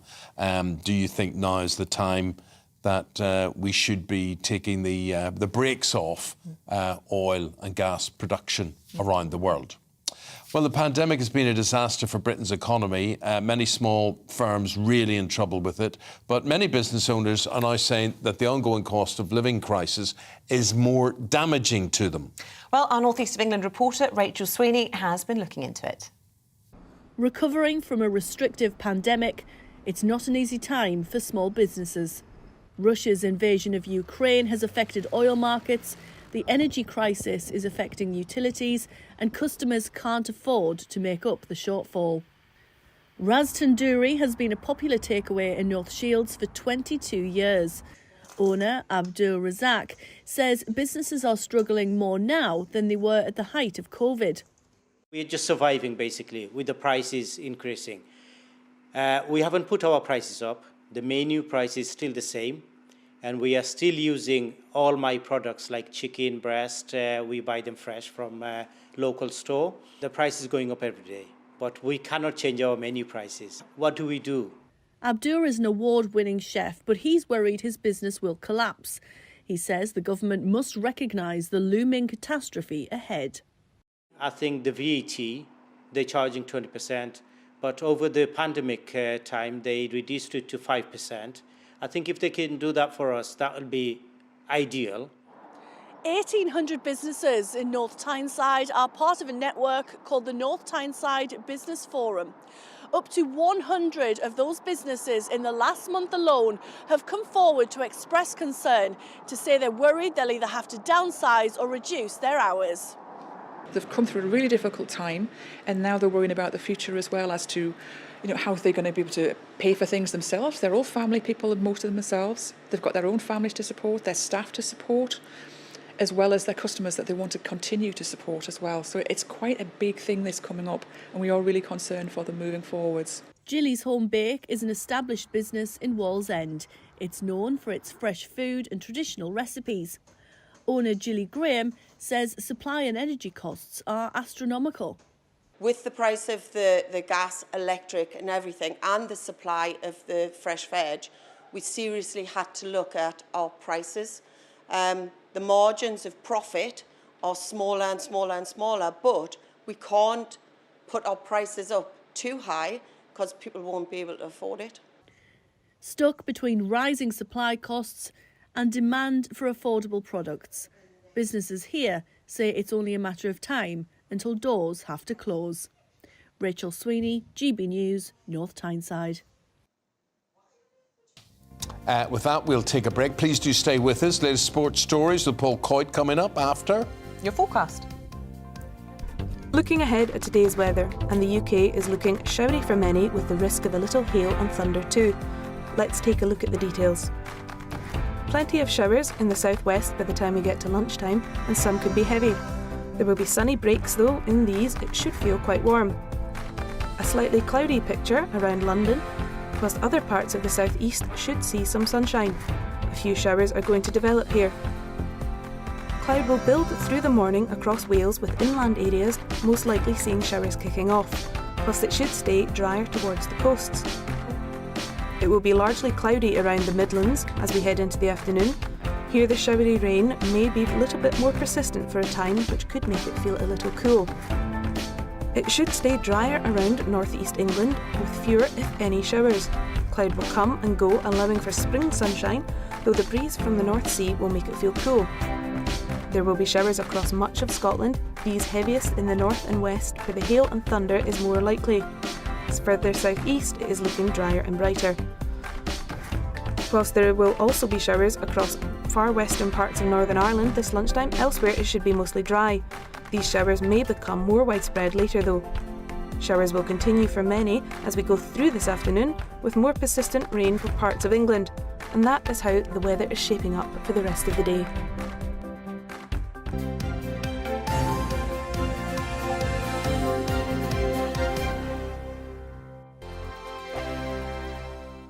Hello, I'm Michelle Jubilee, and you can join me every weekday 6 till 7 on Jubes and Kerr. Me and my panel will get stuck right into the day's events, and I can tell you, in fact, I can warn you, expect some robust debates, some strong opinions and perspectives from both sides of the fence. It's about you at home as well. I love to read out all of your comments, or at least as many as I can. So join me, Michelle Jubilee, Monday to Friday, 6 till 7 on Jubes and Kerr. On radio, they call it the drive time slot, 4 p.m. until 6 p.m. as listeners head home. It's that part of the schedule when the dust of the day's events begin to clarify, and we try to make sense of it for you. Brazier is drive time for radio and TV. It's fast, it's punchy, it's opinionated, there's a Brazier angle and a little bit of levity. That's the question. That's two questions, actually. That's Brazier, Monday to Thursday, 4 till 6 on GB News. Hello, I'm Patrick Christie's. And I'm Mercy Moroki. Make sure that you join us Monday to Thursday, 10 a.m. until midday, right here on GB News for To The Point. We're not afraid to talk about the topics that matter to you, or the big topics that always matter. We cover absolutely everything, from the breaking political stories of the day to law and order, what's going on in the channel. We're not afraid to hold people to account. We always make sure we include your views on our show. Indeed, if you're thinking it, you can guarantee that we're saying it. So make sure you join the conversation with us, 10 a.m. until midday, Monday to Thursday, for To The Point on GB News. I'm Dan Wootton. Join me Monday to Thursday from 9 to 11 for the feistiest and most fun news debate on TV, where free speech reigns. I'll bring you a sharp take on the day's biggest stories, bombshell newsmaker interviews, and A-list guests. And I guarantee you, no spin, no bias, no censorship, and no reason to go to bed. That's Dan Wootton tonight, Monday to Thursdays from 9 on GB News.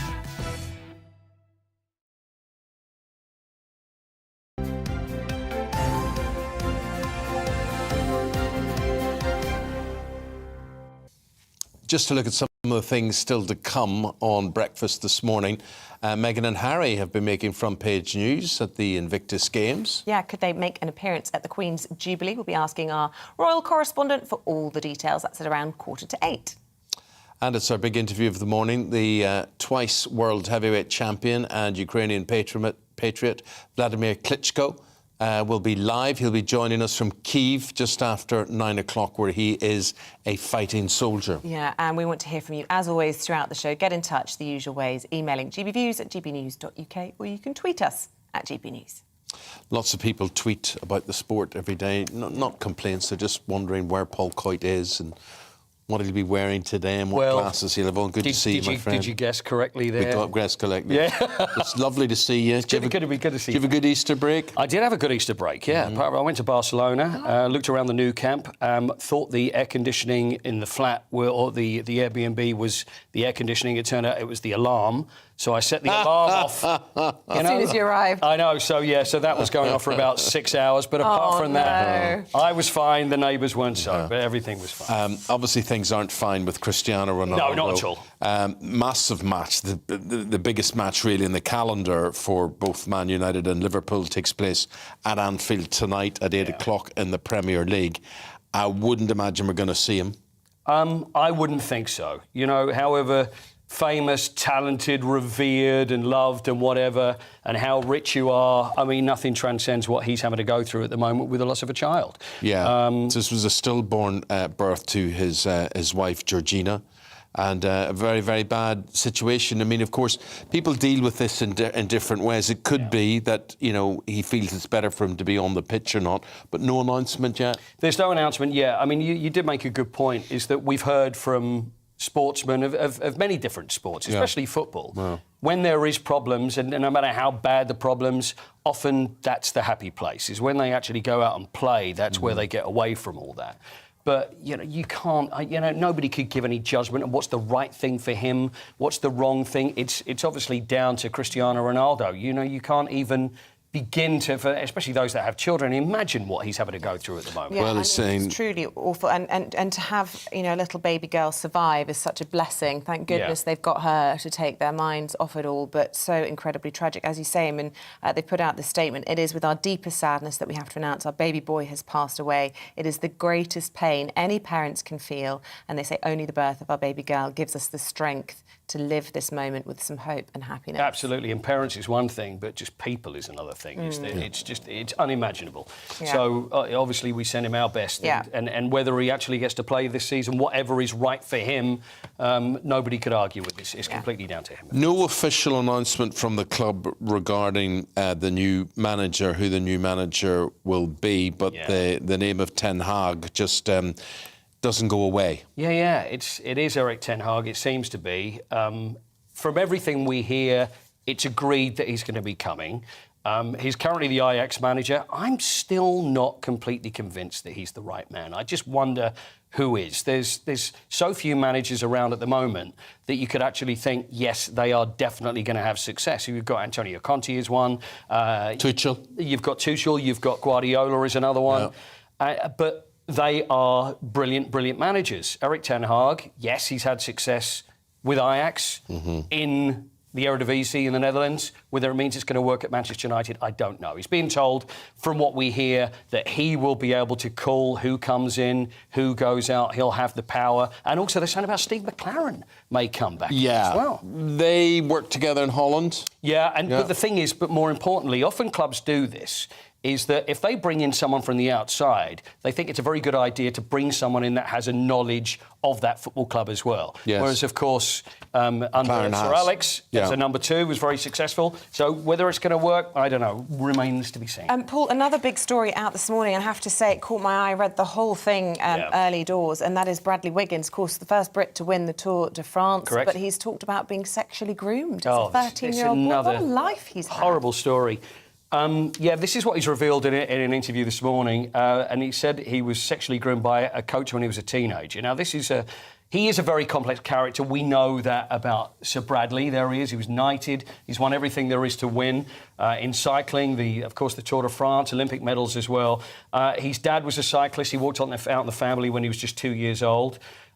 He reunited with him, was eventually, and then the father was murdered in 2008. He said his stepfather, he couldn't speak out about this sexual abuse because he was scared about how his stepfather would react to this. And he called him awful things. It's heartbreaking. It's heartbreaking. I mean, the quote in the interview was, says, "I was a loner. I just wanted to get out of that environment because I was so insular. I was quite a strange teenager in many ways." And unsurprising. Is it any wonder? Yeah. Is it any wonder? We often see this, there's, and also in sport, the horrendous stories we've heard from football with the Barry Bethel cases and Paul Stewart, and gymnastics, of course, with Simone Biles. Honestly, it's just the most awful, awful thing. Really is. Well, not our normal sports update today, but thank you very much indeed, Paul. Appreciate it. Thank you very much indeed. 7:32, newspaper reviews next. We've got Emily Carver and Amy Cameron back to discuss what's making the papers today.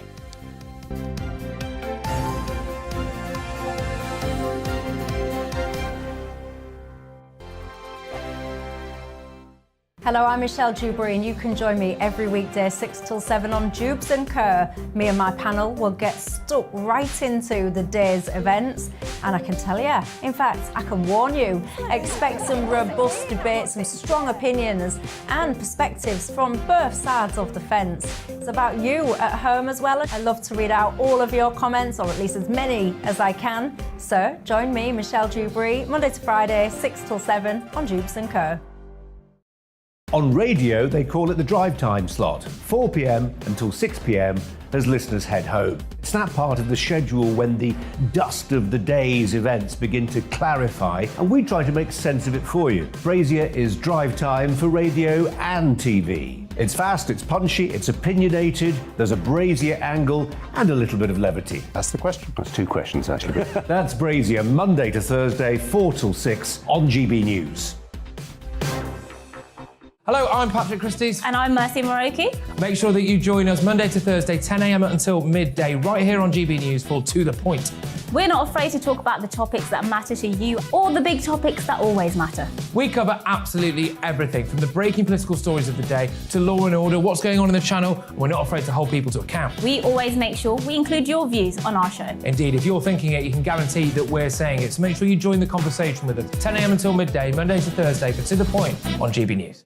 I'm Dan Wootton. Join me Monday to Thursday from 9 to 11 for the feistiest and most fun news debate on TV, where free speech reigns. I'll bring you a sharp take on the day's biggest stories, bombshell newsmaker interviews, and A-list guests. And I guarantee you, no spin, no bias, no censorship, and no reason to go to bed. That's Dan Wootton tonight, Monday to Thursdays from 9 on GB News.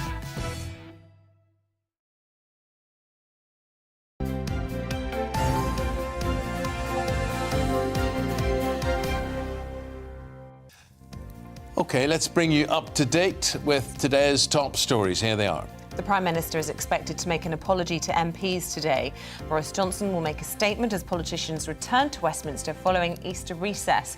It is his first appearance in the Commons since he was fined for attending a party during lockdown.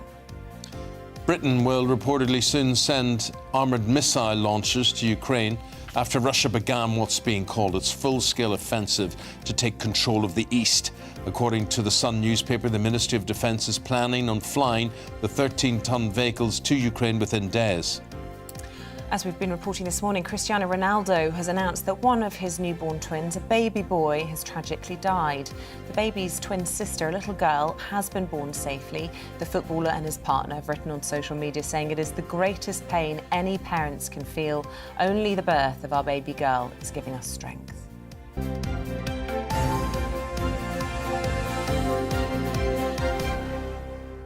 Let's have a romp through the morning papers, the papers you're waking up to on this Tuesday, with the Conservative Home columnist Emily Carver and the environmental campaigner Amy Cameron. Very nice to see you both.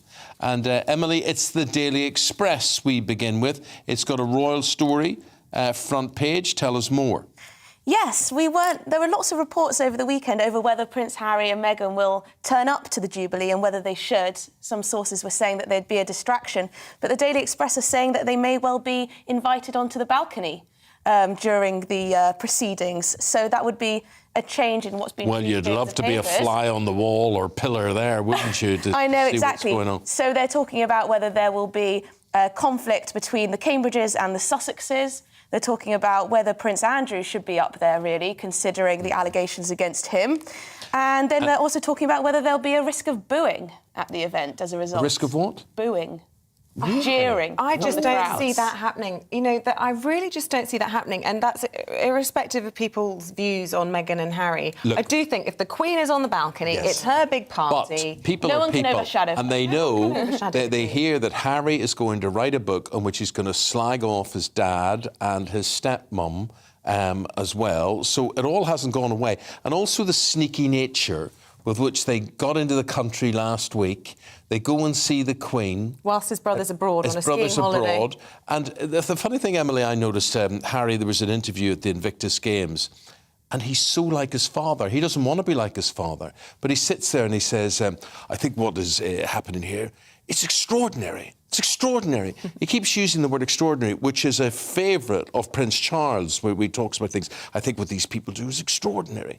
And that's what he kept doing. And I thought he will hate that he is more like his father than he would like to be. Well, I think we all morph into our parents, don't we? Yeah. A bit? However much we try not to, we'll probably end up being similar parents as well once we have children. But yeah, there's a lot going on, and of course the press was also reporting Meghan's jibe at the Queen when she talked about public service. She went on at the Invictus Games to say this is true public service, etc., and that was seen as a jibe to the Queen's remarks. Remember when she said when they stood down from the royal family that they didn't know what public service was, or at least referred to that. So At the end of the day, it is what the Queen wants, and that was the defence, wasn't it, for having Prince Andrew on her arm at her husband's memorial, is that the Queen wanted her favourite son to walk her in, and whatever we might think, and however much we as a public may dislike some of these characters, the Queen gets the final say. I think a lot of the royal family as well would rather not have Prince Andrew there. It's such a distraction, and it sort of, it doesn't make the rest of them look good. So, big day for Boris Johnson in Parliament today. Will he say sorry, read Partygate? Yeah, so this is Boris Johnson's 1,000th day in Parliament, and I think we can all confidently say it's not going quite as well as he might have liked. So we've already done our fair share of Boris bashing this morning, and I think in general there's consensus in the British public that he has not done well, to put it lightly. There was a Sunday Times poll over the weekend, and the most commonly used word in correlation with Boris Johnson to describe him in a couple of words was liar. The reality is that the power is in the hands of Conservative MPs, and we will see the House hold him to account today. I think what is disappointing and frustrating for a lot of people at home who are kind of universally turning against him, possibly not all of your viewers, but that is the general turning of the tide in the public, is that we have so little agency within this. Until Conservative MPs decide they want to boot him out, we're all stuck with him. Well, there's a Red Wall by-election coming up. There are the elections on the 5th of May. Yes. And I suppose that's the real litmus test of what the general public thinks. Yeah, absolutely. And I think one of the things that's quite interesting about it is you'll hear Conservative MPs saying, these aren't particularly important local elections. It's not some of the big ones that are going to the polls on the 5th. However, what local elections mean is that Conservative MPs have to go around knocking on doors and interacting with the public. Now, it's already mortifying enough to go and do the newspaper rounds as a minister and try to defend Boris Johnson. It's quite another thing to have to stand in front of people who grieved, who sacrificed, who abided by the rules themselves, and take that and defend that at this point in the public. election cycle, governments aren't usually very popular. No, that's true, but this is quite unprecedented. We've got a Prime Minister who's broken his own laws, and I think the public shouldn't have to stand for that. I'm not so sure. Well, no, go on, let's have the discussion, because you know what, the inbox is full. I mean, the Metropolitan Police have thought that it met the criteria. But it didn't at the time. It's all retrospective. At the time, it was in the press. No one batted an eyelid. He was sung songs by school children and teachers on the very same day. I can't get excited. You can't get excited about the crime, but what about the fact that he claimed there was no party and then there was a party? Is it not about the office that he holds? Perhaps I'm being very trusting, but I don't suppose he or Rishi Sunak considered that a breach of the rules. But is that not bizarre that they set the rules and then were unable to interpret them themselves, while so many other people were? I just don't think you can have it both ways. You can't say, let's trust this guy, he's a great leader. Sure, he doesn't understand the rules he sets, or say that he messed up. Was hosting house parties in his flat into the late hours with booze and everything, then I would agree with you, and I'd be furious too. Well, what about... OK, Emily, what about the scenario? Sunday Times reporting over the weekend that he was at... Lee Kane, his head of communications, leaving do. Not only was he pouring drinks for other people, he poured a drink for himself, and he gave a speech. I mean, does that constitute a breach of the rules during? I think that's certainly more significant than this cake scenario. And is it more which is the one that in terms of what he fixed? said to Parliament? There was no party. But hang on a minute, you were giving a speech to a group of people. I mean, I'm Just not going to curious. defend Boris Johnson as being the most honourable or honest person. What I would say is that he's not very good with the detail, but in a time of crisis, he does seem to step up to an extent. Does he, though? Because he's presiding over the biggest fall in living standards since records began. Well, actually, if you compare our economy to other G7 nations and to the European Union, inflation is actually more under control in this country than elsewhere. It's hardly surprising we've been pumping billions of pounds into the economy over the pandemic while shutting down vast sectors of the economy at the same time. It's hardly surprising that we have inflation. Emily, where do you stand? We go to page 4 in The Sun. Where do you stand about shutting down offices and people working from home during the pandemic and now post-pandemic? Oh, yes, so this is on the front page of The Telegraph as well, but also in The Sun. Harry Cole, their political editor. Apparently... Jacob Rees-Mogg, who's the government efficiency minister, is telling people in the Whitehall departments to get back to work, civil servants who've been off.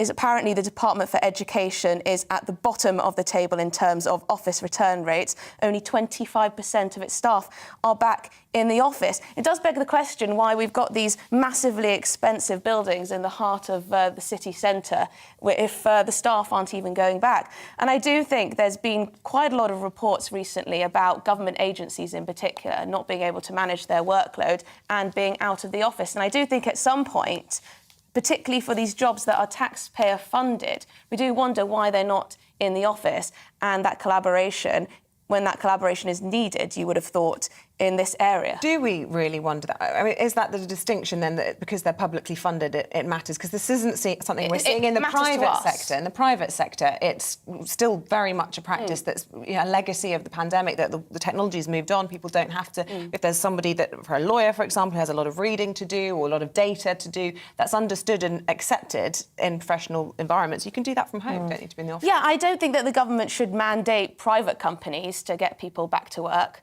but it seems to me that there's been report after report of standards slipping in some of these government departments and in some of these government agencies. And I do think that there sometimes is a culture of getting away with doing the least possible.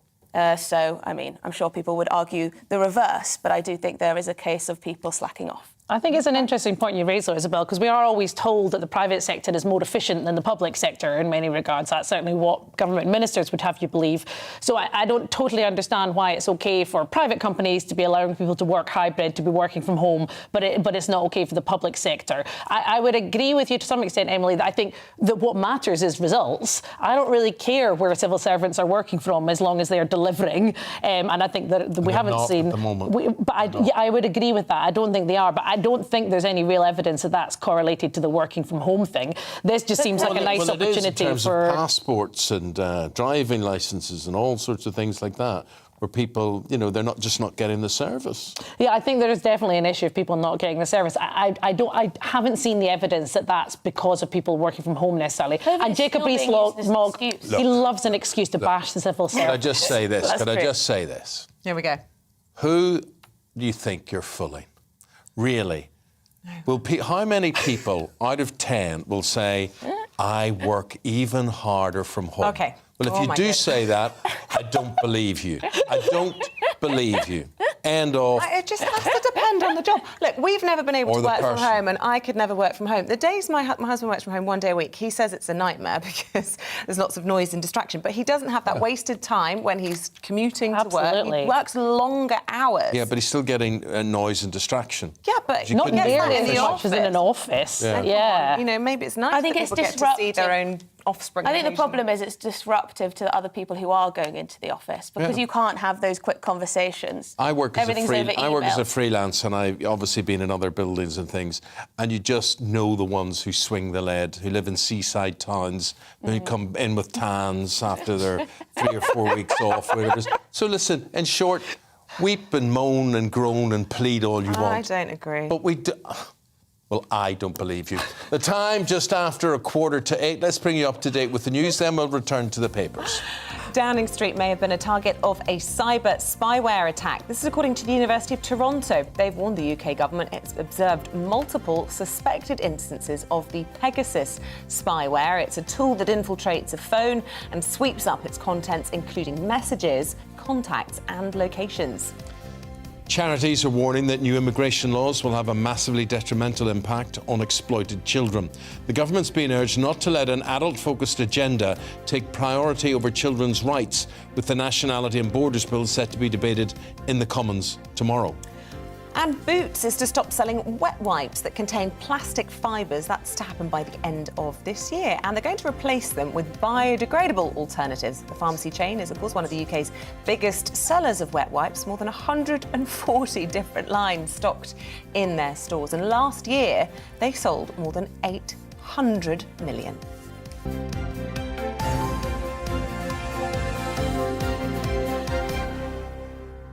Amy Cameron, who's reviewing the papers with us, is a campaigner and what would you call yourself, an environmentalist? Sure. Yeah, advocate of all of that sort of thing. That decision by Boots, right? I applaud Boots. Please don't say bits. You're not going to talk about wiping up your bits again. It's not up to me what you wipe with a wet wipe. I didn't know that was a risk. I didn't know there was a risk of him discussing that. We had deep-throated apologies, and Eamonn insists on talking about wiping up your bits every time we talk about it, so I'm just putting a ban on it. Okay. I feel intensely nervous. You can still wipe your bits because they're going to make them more biodegradable, which is what they should be. When you think about it, you know, you flush these things down the loo. That's rough? No. That's what? Look, I'm all for it, right? But when I'm taking off my makeup with my wet wipes, they actually don't do such a good job. Mm-hmm. The non-plastic ones. The biodegradable ones. Well, you wonder if that's the way it's working on your face, what's it doing elsewhere? You just have to worry about all of this. Here's my point. This is all very nice and well and good from Boots, but it's only like dancing around the edges of all of this thing. If governments, whoever that government is, wanted rid of plastic, they would say, guys, world, wake up. 3 years from now, we're going to have alternatives to plastics. They don't do it, right? So what do you think? Where do you stand on all of this? Yeah, I totally agree with you. I think we've seen the public expressing their discontent with this, right? And there's only so much that you, as a member of the public, can do in the face of the onslaught of unnecessary plastic that we're surrounded by. So Boots is one thing. If you go into a supermarket, the extent of excessive plastic packaging, and it's so frustrating for people who are trying their best to do their bit and being thwarted by big companies who are absolutely slacking. I think this is a really positive sign because I think, to be totally honest, we very understandably shifted our conversation away from the plastic problem during the COVID pandemic. That was right. It wasn't kind of top of the agenda. I think it's really encouraging to see that it's coming back around. The public are so appalled by this and they feel so powerless. So I think this is really positive. Well, Emily, what do you think? I mean, Amy's talking there about the plastics big companies produce.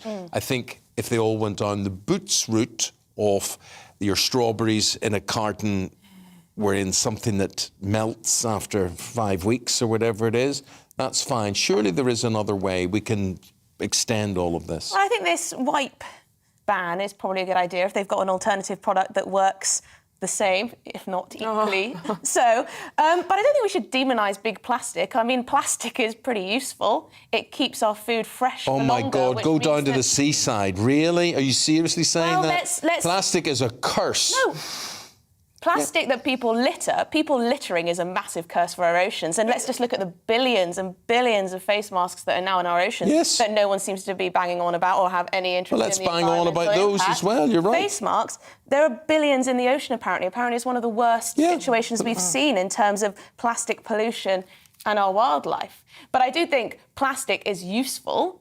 Of course it's If useful. people choose to litter, then that's another question, and we need to stop people it's not doing the that. only way of keeping your food fresh. There's plenty of ways of doing it in a much more environmentally friendly way. It doesn't go away. That's the problem. Okay, how can you keep a cucumbber for as long as you can Well, that's without the point. plastic That's why they have surrounding it? programmes like Tomorrow's World. You go out there and you Prices will say... go up. Look, Are you kidding? Are you seriously kidding? price of your Are you cucumber seriously? will Have probably you go seriously up. looked at the state of the oceans or watched any No, I programs think it's about terrible. this? It's in plastic. People are Is in littering. every fish. It's in our water that we drink. It's absolutely everywhere. And the point is, I'm not Emily, pro-litter.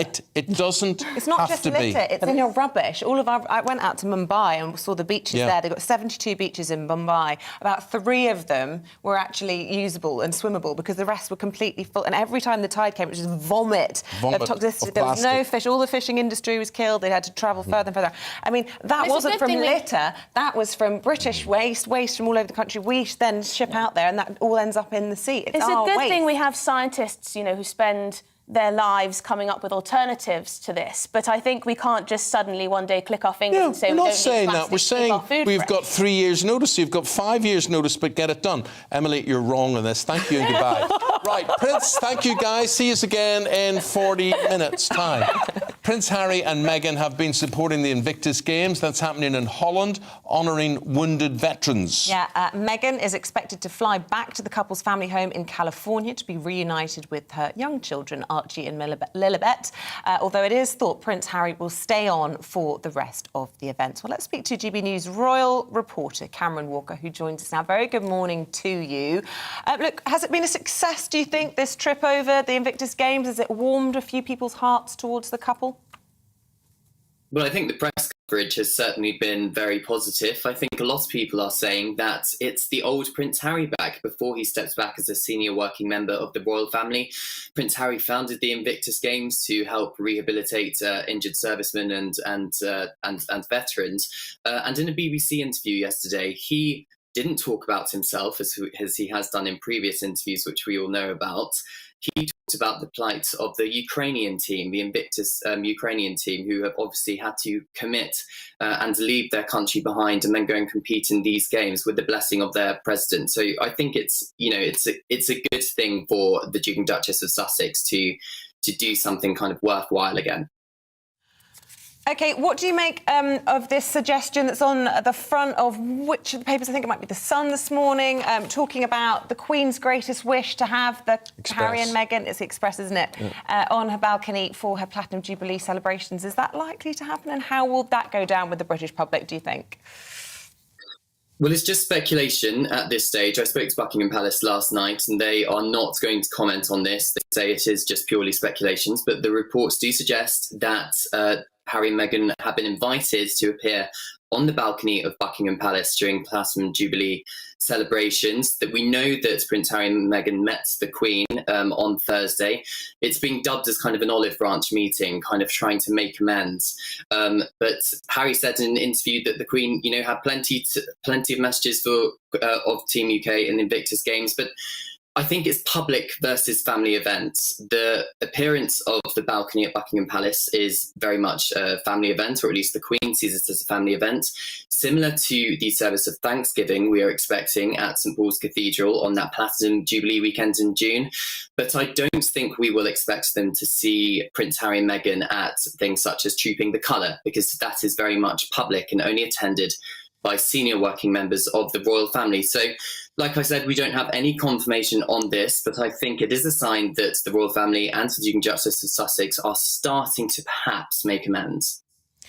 It's also good for their brand, isn't it? They get a bit of exposure over in Europe and then they bring it back all royal to America, where it just earns them loads and loads more money.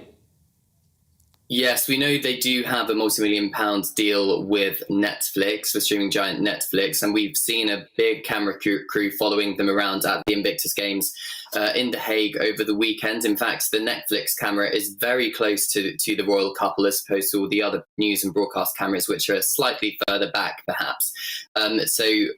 With their big deal, of course, they've got their favourites, and keeping that link with the royal family, which is, of course, what everybody is interested in and talking about, it gives them that edge, perhaps, doesn't it? Because it means that they are still, a member of the royal family to some extent. Cameron, let me just ask you this question. You're saying to us that Netflix have a camera permanently stuck on these guys because to record them is worth money, and therefore the more events they go to or are associated with, So Harry wouldn't go to the Invictus Games on his own. She has to come with him.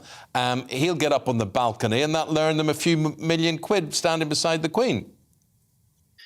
Well, perhaps that's one way of looking at it. Of course, I have to remain an impartial royal reporter, Eamonn, so I'm sure you know. But yes, you're right. Having the Netflix crew there does give them that edge because they are members of the royal family, and if they are still kind of rubbing shoulders, as it were, with the senior working members of the royal family, they're going to be a lot more popular, especially in the United States, where we know there is a keen interest in the royal family, as well as right here in Britain.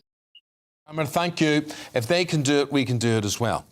Because Cameron, with us, are all up for a nomination for the Television Radio Industry Club Awards. If Harry and Meghan can be out there with their cameras, we can go begging to you and say, click on that Trick website and what is it, trick.org.uk. Don't know, I'll memorise it. I'm unprepared here, sort of begging for these votes, but I'm sure they'd go a long way. We would appreciate making the shortlist. We'll tell you more about it after this short break. Don't go away. Looking ahead at today's weather, and the UK is looking showery for many with the risk of a little hail and thunder too. Let's take a look at the details. Plenty of showers in the southwest by the time we get to lunchtime, and some could be heavy. There will be sunny breaks though. In these, it should feel quite warm. A slightly cloudy picture around London, whilst other parts of the southeast should see some sunshine. A few showers are going to develop here. Cloud will build through the morning across Wales, with inland areas most likely seeing showers kicking off, whilst it should stay drier towards the coasts. It will be largely cloudy around the Midlands as we head into the afternoon. Here the showery rain may be a little bit more persistent for a time, which could make it feel a little cool. It should stay drier around northeast England, with fewer, if any, showers. Cloud will come and go, allowing for spring sunshine, though the breeze from the North Sea will make it feel cool. There will be showers across much of Scotland, these heaviest in the north and west, where the hail and thunder is more likely. As further southeast, it is looking drier and brighter. Whilst there will also be showers across far western parts of Northern Ireland this lunchtime, elsewhere it should be mostly dry. These showers may become more widespread later though.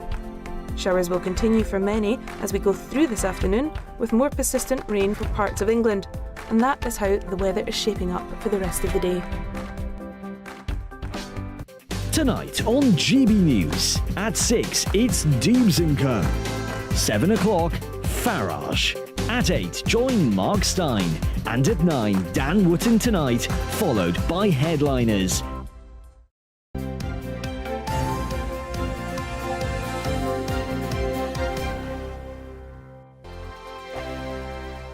Hello, I'm Michelle Jubilee, and you can join me every weekday 6 till 7 on Jubes & Co. Me and my panel will get stuck right into the day's events, and I can tell you, in fact, I can warn you, expect some robust debate, some strong opinions and perspectives from both sides of the fence. It's about you at home as well. I love to read out all of your comments, or at least as many as I can. So join me, Michelle Jubilee, Monday to Friday, 6 till 7 on Jubes & Co. On radio, they call it the drive time slot, 4 p.m. until 6 p.m. as listeners head home. It's that part of the schedule when the dust of the day's events begin to clarify, and we try to make sense of it for you. Brazier is drive time for radio and TV. It's fast, it's punchy, it's opinionated, there's a Brazier angle and a little bit of levity. That's the question. That's two questions, actually. That's Brazier, Monday to Thursday, 4 till 6 on GB News. Hello, I'm Patrick Christie's. And I'm Mercy Moroki. Make sure that you join us Monday to Thursday, 10 a.m. until midday, right here on GB News for To The Point. We're not afraid to talk about the topics that matter to you, or the big topics that always matter. We cover absolutely everything, from the breaking political stories of the day to law and order, what's going on in the channel. We're not afraid to hold people to account. We always make sure we include your views on our show. Indeed, if you're thinking it, you can guarantee that we're saying it. So make sure you join the conversation with us, 10 a.m. until midday, Monday to Thursday, for To The Point on GB News. I'm Dan Wootton. Join me Monday to Thursday from 9 to 11 for the feistiest and most fun news debate on TV, where free speech reigns. I'll bring you a sharp take on the day's biggest stories, bombshell newsmaker interviews, and A-list guests.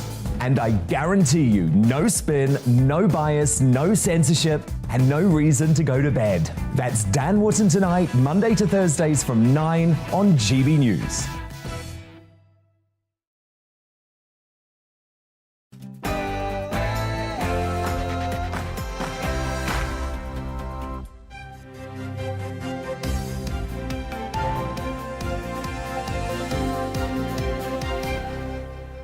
No. On his 1,000th day as Prime Minister, Boris Johnson will apologise to MPs in his first address to Parliament since being fined for breaking COVID rules. Good morning. It is 8 o'clock on Tuesday, the 19th of April. We're back after the Easter break. This is Breakfast on GB News with Eamonn, Holmes and Isabel Webster. Here's what's leading the news this morning. The Prime Minister will face the House of Commons today for the first time since being fined over Partygate. The PM is expected to apologise but stress the importance of focusing on issues like Ukraine. Now, it comes amidst reports that Downing Street was targeted by hackers believed to be from the United Arab Emirates 2 years ago.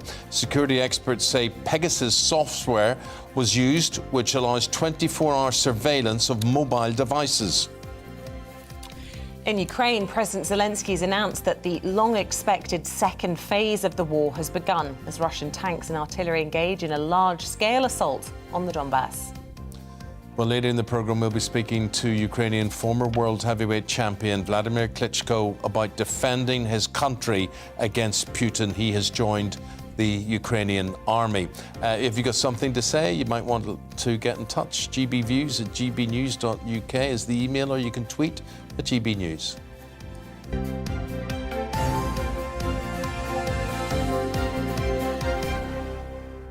And you have been doing just that. Richie, good morning to you. Harry and Meghan need to back off, or to head off back to the US, and they should have had their Sussex title removed.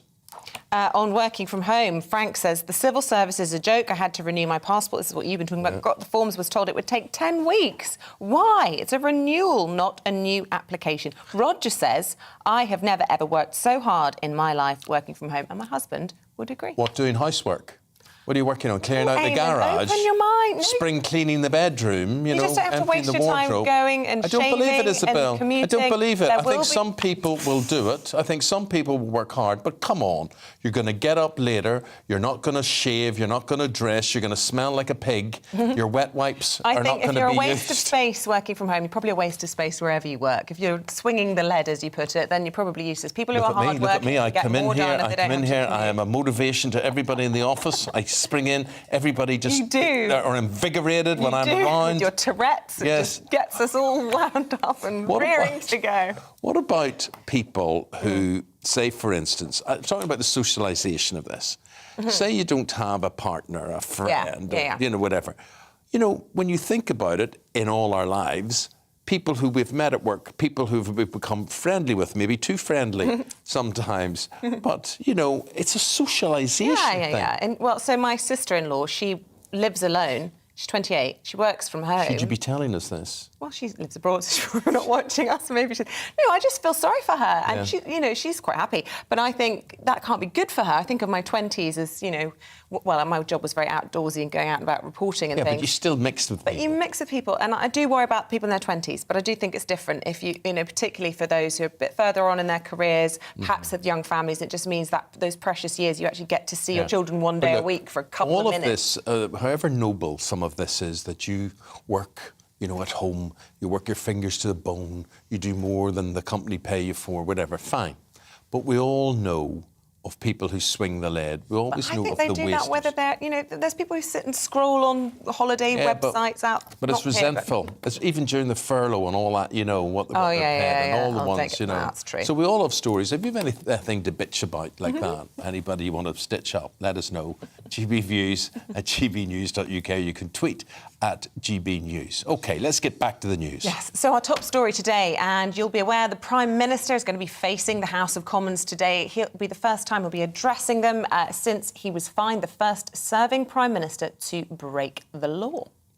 The address comes on the 1000th day of Boris Johnson's premiership, MPs returning to Parliament after a recess lasting 18 days. He is expected to apologise, but he is also likely to emphasise the need to move on and to focus on important issues like the ongoing war in Ukraine. Meanwhile, opposition MPs will attempt to force a vote as early as tomorrow, which could decide if an investigation is held into whether Boris Johnson misled Parliament.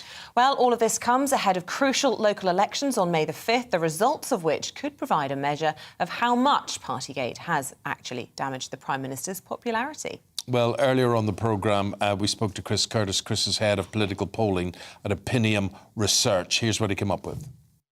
When it comes to the Conservatives and the Prime Minister, things aren't looking particularly good. We've now had the Conservatives lagging behind in the polls for some months. We've actually had one poll this week with the Conservatives double digits, with the Labour holding a double-digit lead over the Conservatives. And when it comes to Boris Johnson personally, his approval rating is really fallen quite far. So he's about sort of minus 25, which means 25% more people say they think he's doing a bad job than think he's doing a good job. When we sort of dig even a little bit deeper than that, we sort of notice that hardly anybody now says that they trust him to tell the truth. And increasingly, they don't even trust him to quote unquote, get things done. That was one of the areas where he was sort of seen as particularly strong. It's what won him the election because he could get Brexit done.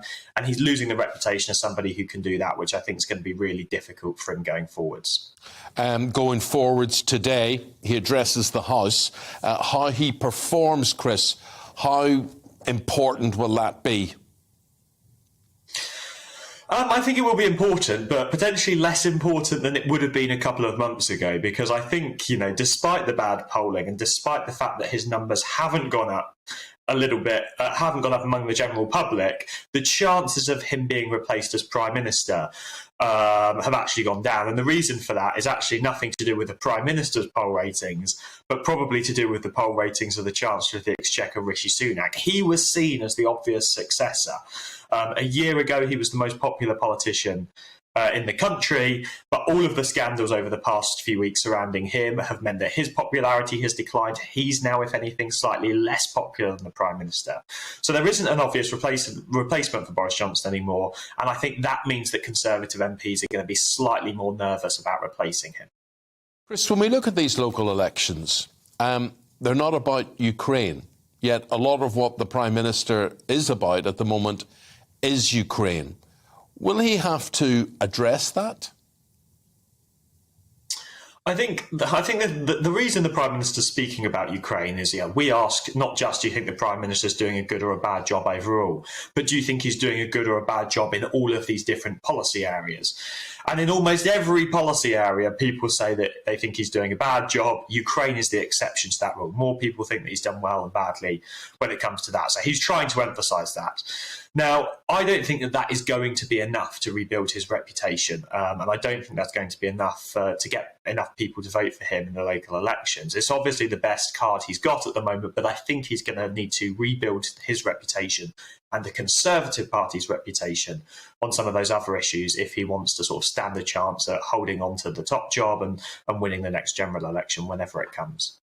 Well, that was Chris Curtis a little bit earlier from Opinion, a pollster with his views on Boris Johnson and the impact of all of this on his reputation and his standing with the electorate. Let's get the views now of our political correspondent, Tom Harwood, who joins us in the studio. I should say, if you want to get a sense of your thoughts on all this, really worth our viewers at home tuning into your social media. You've got a big following anyway, but lots of great stuff and material on your Twitter. And you've been arguing over the weekend with all of this back in the headlines that, really, this isn't a party. This was a bunch of people working together who happened... It's not like they sort of came together randomly. They were already all together. Is that the defence you think the Prime Minister will be using?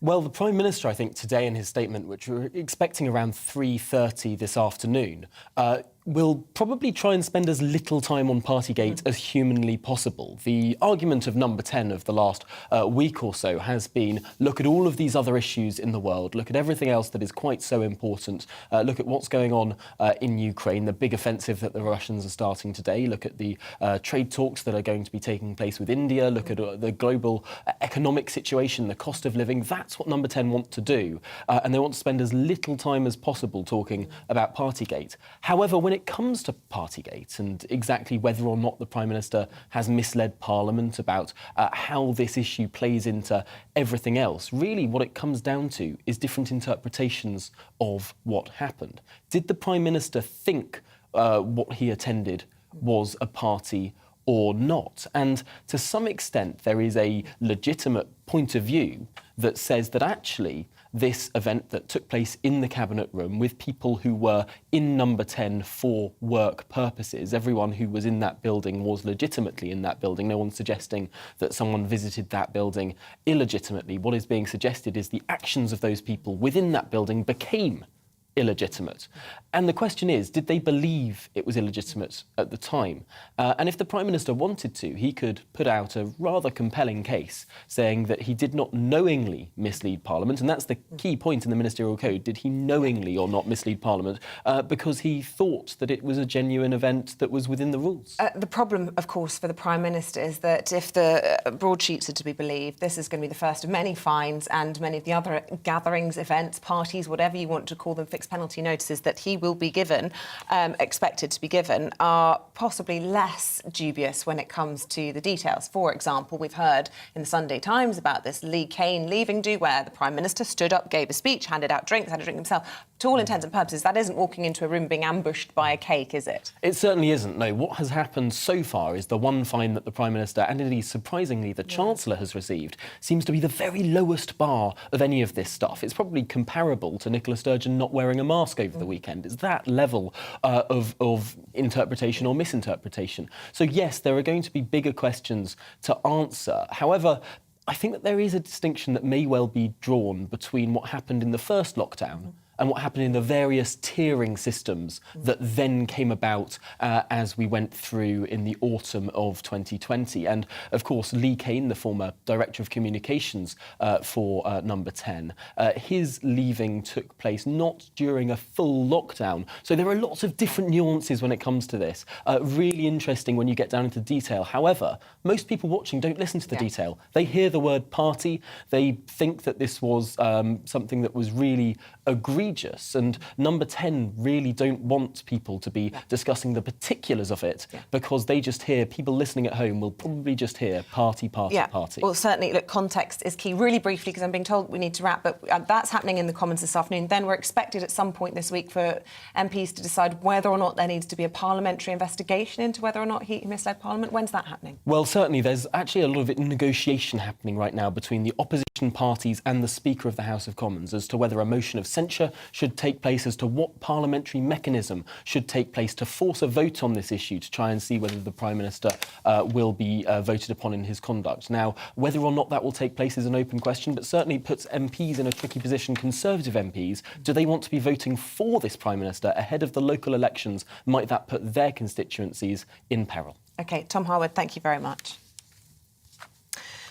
Now, day 55 of Russia's invasion of Ukraine, and President Zelensky has announced that the Battle of the Donbass has now officially begun as the second phase of Russia's invasion has started, with tanks and artillery engaging in a large-scale assault. It comes as the mayor of Lviv accuses Russia of genocide after 4 missiles hit the city yesterday, killing 7. Well, head of the Crimea Platform Department at the mission of the President of Ukraine is Maria Tomak, who, I'm pleased to say, joins us this morning. Very good morning to you, Maria. Look, first of all, your thoughts then on this latest development in the Donbass. This is going to be a pivotal moment for your country. Indeed, this will be another important moment for my country, but this important moment has started 8 years ago when Russia started its aggression against Ukraine with the occupation of Crimea. And it's still ongoing, and now we're going to have the battle over Donbass, most probably, but at the same time you were quoting Andriy Sadovy, who is the mayor of Lviv, and Lviv is in the western part of Ukraine. My colleagues and myself, we've been staying in Lviv for one month and a half, we found the shelter there in the very first moments of this big war. And it's just important to say that it's not only about Donbass, it's about the whole territory of Ukraine. And of course, first of all, our thoughts are with Mariupol. It's the city, probably all of your audience has heard about that, but it's the city in the southern eastern part of Ukraine, which is under the siege of the Russian army. And literally thousands of people, including children and women, are currently dying here because of the lack of the fundamental, some basic products like water, like foods, and just because of the insecurity and constant rocket attacks.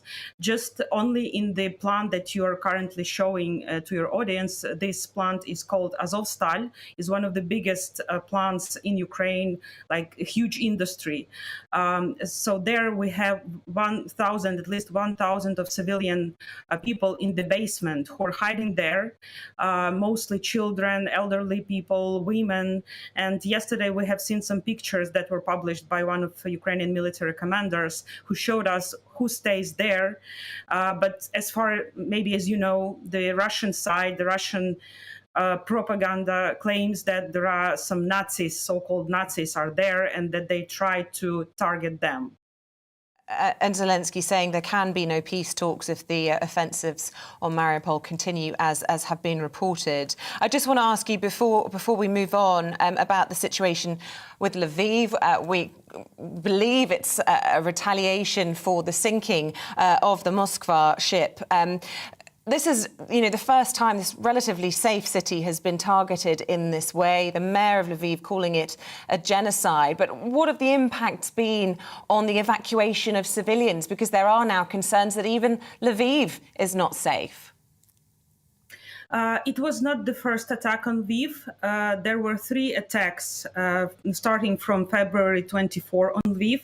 And all of these attacks were rocket attacks, and they were all launched, by the way, from the occupied Crimea that I've previously referred to, which is very important because when you look at the map, you can see that Lviv is about 1,600 kilometers far from Crimea, whereas some of the EU cities and the EU countries are much more closer. So I would just say that it's really a threat not only for Ukraine, obviously, what is going on with Russia and in Russia, but also those territories that were occupied by Russia and that were turned into a military base. First of all, Crimea, which is really close to Mediterranean and to European Union, is a threat for everyone. So I wouldn't say that Lviv is very much insecure, that it's more dangerous than other cities of Ukraine. I would say that probably Kyiv is more a place more dangerous, probably. But still, I think that when we're discussing genocide, it's not only about Andriy Sadovyi telling that. It was a statement also from the U.S. President, Mr. Biden, that there is a genocide taking place in Ukraine. So, of course, it's not only about Lviv particularly. It's about the whole territory of Ukraine. And I think that those people who were witnessing pictures from Bucha, from Irpin, and from Kyiv region after Russian troops were withdrawn from there should have no doubts that there is at least massive war crimes and crimes against humanity taking place in Ukraine. OK, Maria Tomak from the department at the mission of the President of Ukraine. Thank you for coming on the programme. We appreciate you taking the time. And I should say to our viewers, we're going to be joined by Vladimir Klitschko just after 9 o'clock this morning. Of course, the brother of the mayor of Kyiv and indeed the former world heavyweight champion. So stay tuned for that. Thanks very much indeed for threatened by this, like Mick Canali. Mick says, as a type 1 diabetic, I and every other type 1 diabetic user uses several needles a day to administer insulin. There's plastic waste involved in all of this. But Mick, that's not what we're saying. We're saying that government could lead the way. Instead of telling us, don't use plastic, they could stop producing it. There could be an alternative way, a different substance, the way Boots, we're talking about Boots the chemist today, getting rid of wet wipes with plastic ingredients in them. They'll become more biodegradable. That's all we're saying. Otherwise, very, very funny about people working from home. Charlie, good morning, Charlie, says, go into any electrical superstore, car dealership and complain about the service. looking over them, and they have limited options. So we're talking about that. And final word to Billy Kelly. Billy says, people working from home, I see them all the time, skiving. A couple across from me both work in London. They've been working from home since lockdown. Now all I see is them jogging, gardening, shopping. Absolute joke. You tell us, Billy. Thanks very much for Twitcher. Love it. that. Are you a curtain twitcher? I don't have curtains, but I do look out my window and have a little, nosy neighbour, but not spying on my neighbours. I'm not, monitoring them. Who knows what, they're probably working late until the midnight, whatever his name was. 21 minutes past 8 now, on. and here's the update on the news stories today. Downing Street says the Prime Minister is expected to apologise to MPs today. He'll make a statement as politicians return to Westminster following the Easter recess. In his first appearance in the Commons since he was fined for attending a birthday bash in London. Britain will reportedly send armoured missile launches to Ukraine after Russia began what is being called a full-scale offensive to take control of the east. According to The Sun, the Ministry of Defence is planning on flying the 13-ton vehicles to Ukraine on transport planes within days. And Cristiano Ronaldo has announced that one of his newborn twins, a baby boy, has tragically died. The baby's twin sister, a little girl, has been born safely. The footballer and his partner have written on social media saying it is the greatest pain any parents can feel. Only the birth of our baby girl is giving us strength.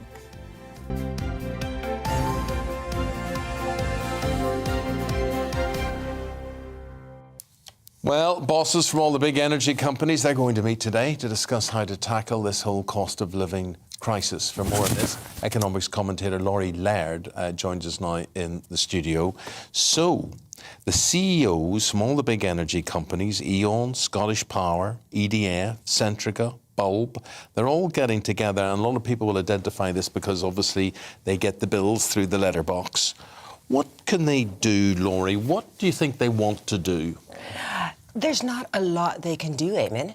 They have to buy this gas on the markets. The markets have pushed this up. Vladimir Putin has something to do with this, although this goes back a while, this gas crisis.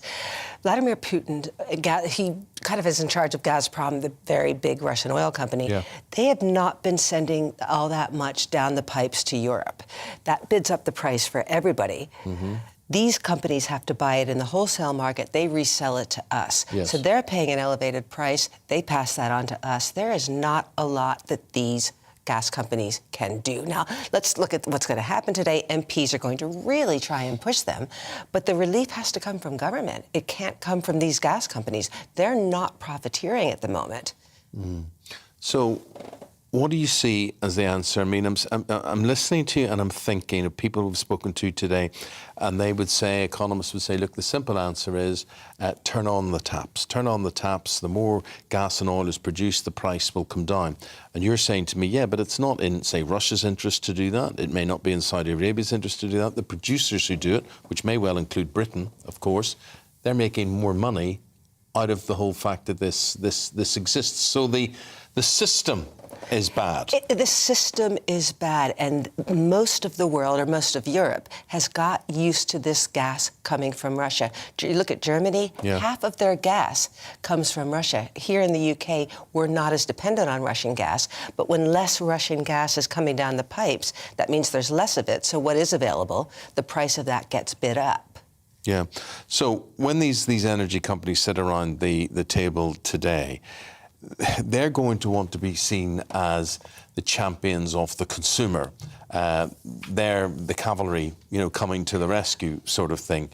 But you're thinking there's not much really they can do. It will be very interesting to hear what they say, because they can't go in front of MPs and say, look, there's nothing we can do. They're going to have to come up with something. But the bottom line is there isn't a whole lot that they can do. But if we look, Laurie, if we looked at their profit sheets, right, and actually looked at the end of the day and said, well, you're making quite a lot of money out of this. Could we say that with these companies, or are they not making a lot of money out of it? Each one of these companies is slightly different, and they're fairly diversified. So if you look at Eamonn, which is based in Germany, they also have a lot of investment in green energy. So they're making some money on that. So their gas stuff they're not making money on, but they're profitable as a whole. Same with SSE. It used to be Scottish and Southern Energy. They've invested a lot in green energy. Yeah. That is coming to fruition now. So they look profitable on paper, but their gas units are not making all that much money. Laurie, I would say to you, as an economics commentator, do we ever learn? Will things ever change?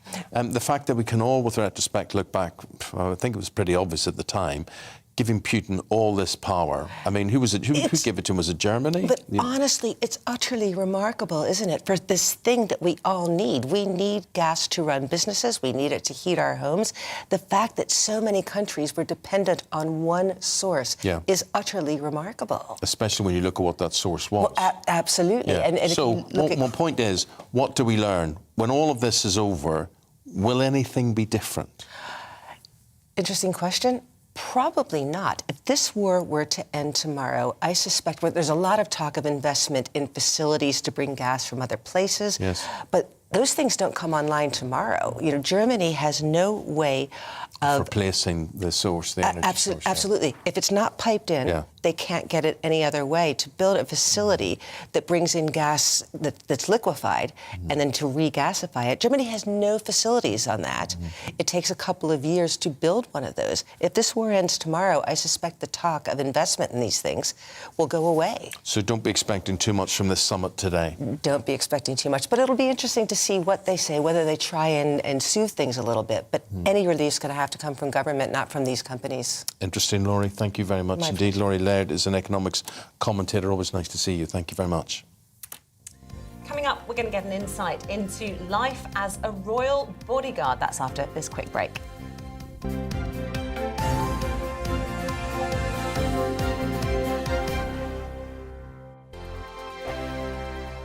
Hello, I'm Michelle Jubilee, and you can join me every weekday 6 till 7 on Jubes and Kerr. Me and my panel will get stuck right into the day's events, and I can tell you, in fact, I can warn you, expect some robust debates, some strong opinions and perspectives from both sides of the fence. It's about you at home as well. I love to read out all of your comments, or at least as many as I can. So join me, Michelle Jubilee, Monday to Friday, 6 till 7 on Jubes and Kerr.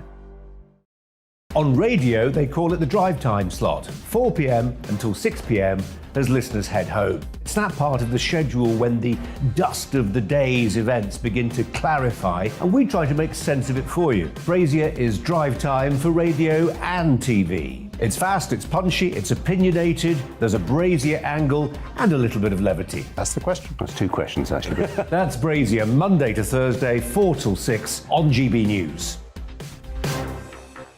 Hello, I'm Patrick Christie's. And I'm Mercy Moroki. Make sure that you join us Monday to Thursday, 10 a.m. until midday, right here on GB News for To The Point.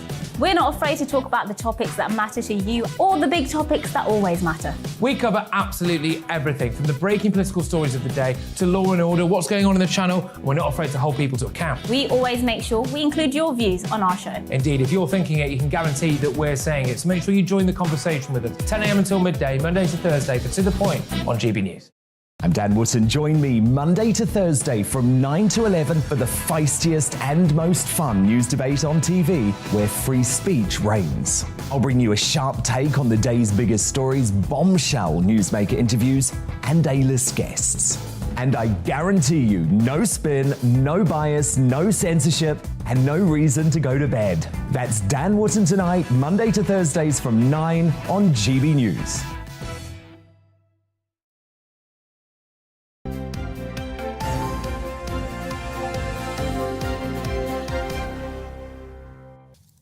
It's coming up to 8:30. Nice to have your company on radio, on television, online today. Still to come this morning.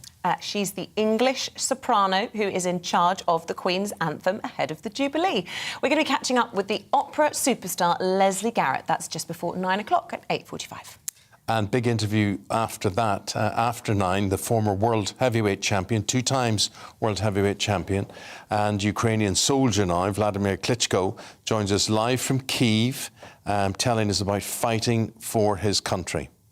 And as always, we want to get your thoughts. That's what makes our shows different from all of the others, is keeping in touch with all of you. Get in touch, GB Views at gbnews.uk, and tweet us at GB News. Right. Prince Harry and Meghan have hired former President Barack Obama's bodyguard to protect them during their Invictus Games tour, which continues at The Hague. But what is life like for the person tasked with protecting a VVIP, as they're being dubbed, or royal family member? Well, Simon Morgan has worked as a close protection officer for the Queen and for Prince Charles and has worked for them for many, many years and joins us in the studio. Good morning to you. What a fascinating job it must be to be the Kevin Costner to the Whitney Houston, who is indeed Her Majesty the Queen. A tough job. It is a tough job. It is a tough job. Yeah, the Hollywood take in it is somewhat different, but it always is. Yeah, it always is, isn't it? It's a very all-encompassing job, you know, and certainly it was my career choice to do that. So within the police service. So yeah. To the point, Simon, we often hear that bodyguards would take a bullet for their client. Would you? Ultimately, you've got to strip it back to what you're there for, and you're there to preserve life. But you should be putting so much mitigation in place that it shouldn't be getting to that point. A lot of my role was planning.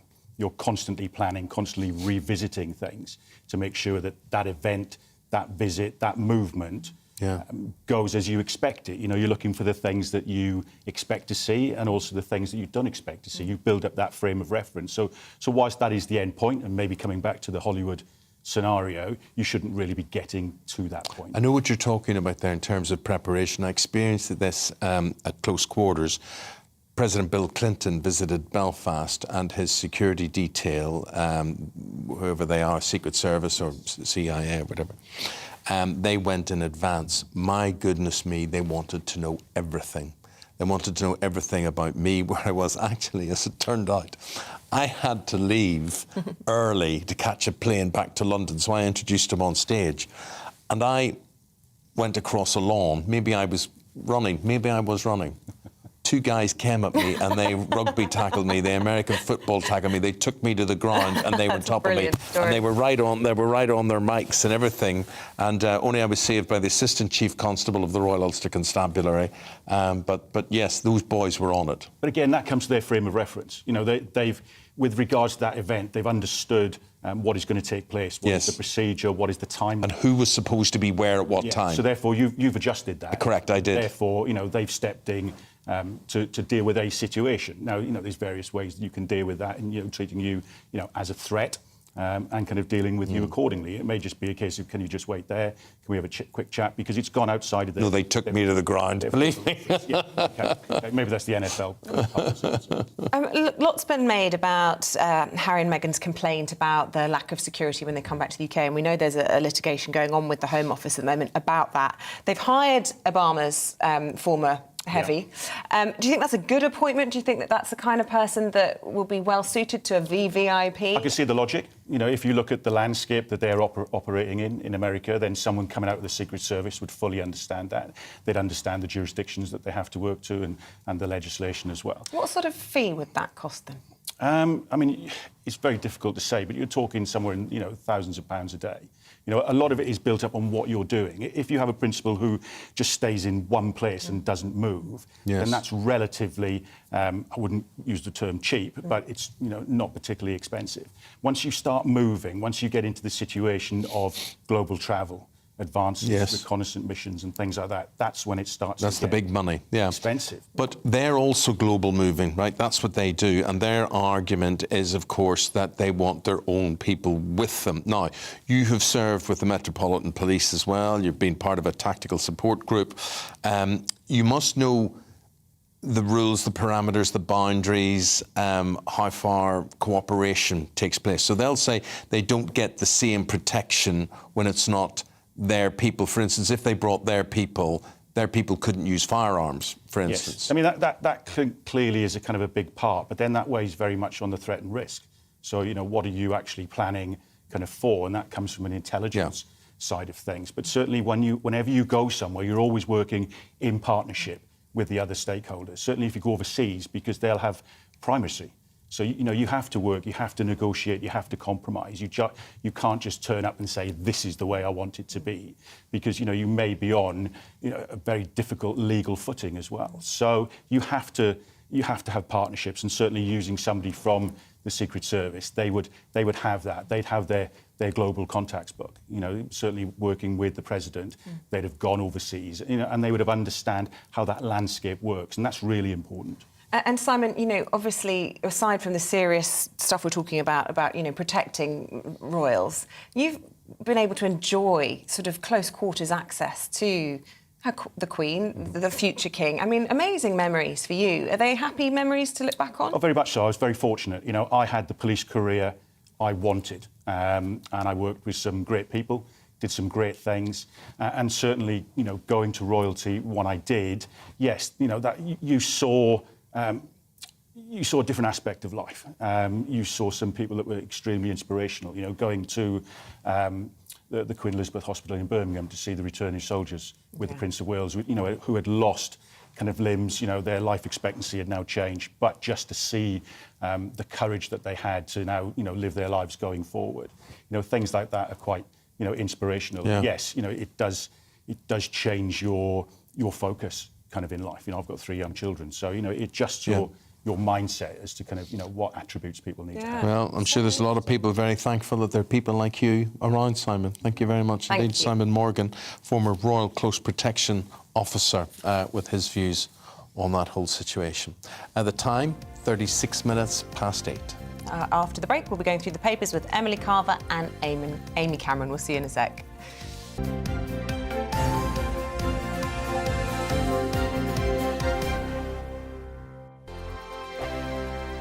Hello, I'm Michelle Jubilee, and you can join me every weekday 6 till 7 on Jubes and Kerr. Me and my panel will get stuck right into the day's events, and I can tell you, in fact, I can warn you, expect some robust debate, some strong opinions and perspectives from both sides of the fence. It's about you at home as well. I love to read out all of your comments, or at least as many as I can. So join me, Michelle Jubilee, Monday to Friday, 6 till 7 on Jubes and Kerr.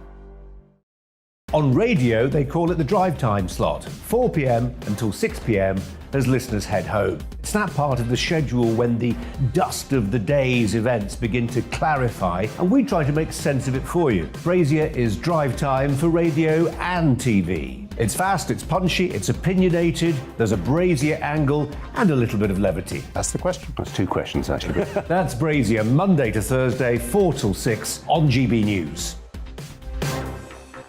Hello, I'm Patrick Christie's. And I'm Mercy Moroki. Make sure that you join us Monday to Thursday, 10 a.m. until midday, right here on GB News for To The Point. We're not afraid to talk about the topics that matter to you, or the big topics that always matter. We cover absolutely everything, from the breaking political stories of the day to law and order, what's going on in the channel. We're not afraid to hold people to account. We always make sure we include your views on our show. Indeed, if you're thinking it, you can guarantee that we're saying it. So make sure you join the conversation with us, 10 a.m. until midday, Monday to Thursday, for To The Point on GB News. I'm Dan Wootton. Join me Monday to Thursday from 9 to 11 for the feistiest and most fun news debate on TV, where free speech reigns. I'll bring you a sharp take on the day's biggest stories, bombshell newsmaker interviews, and A-list guests. And I guarantee you, no spin, no bias, no censorship, and no reason to go to bed. That's Dan Wootton Tonight, Monday to Thursdays from 9 on GB News.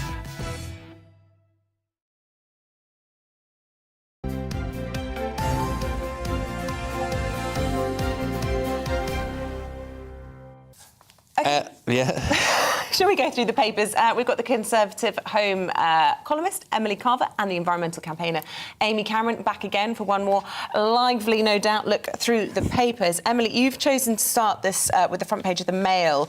This talk about the Pegasus spyware being used in a number 10 hack, which, to be frank, is very worrying. Yeah, and especially we learned a lot about this today. It can do anything. Yeah, Will Geddes was telling us all how it... you don't even need to download a link or anything for no clicks for it to get into your phone. It's usually iPhones that I think this thing is particularly good at attacking, and it can just control it during your sleep, as he said. But this is an ally as well. This is reported that this is coming from the UAE, and that they're hacking number 10, or at least they were 2 years ago.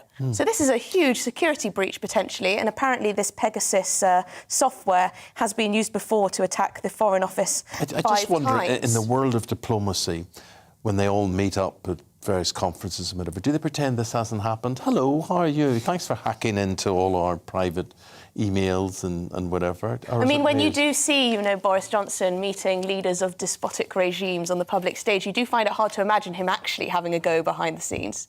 It all seems very friendly, doesn't it? This is where I would find it just cannot be possible that Putin could ever be on the world stage again, doing anything or shaking anyone's... Well, not just Who would Putin. want to shake his hand? I find it extraordinary that anyone from Russia is allowed a seat at any of the tables at the moment, to be honest. Yeah. It's just... Remember, so many people were saying that he was going to be this progressive leader for Russia. Were they? Look how that turned out. Look how that turned out. I do find that, as you say, I find the world of spying like absolutely fascinating, though, because any time there are disputes between countries, you have a whole lot of people who are ejected on the basis of them being diplomats, but they're known spies operating in other countries. It's a whole world that I find kind of terrifying. I was away for a few days last week, and I was with my wife and we were talking, and I happened to say, who's that girl over there? Is that Anna Kournikova, the tennis player, whatever it is? And they said, oh, don't be stupid.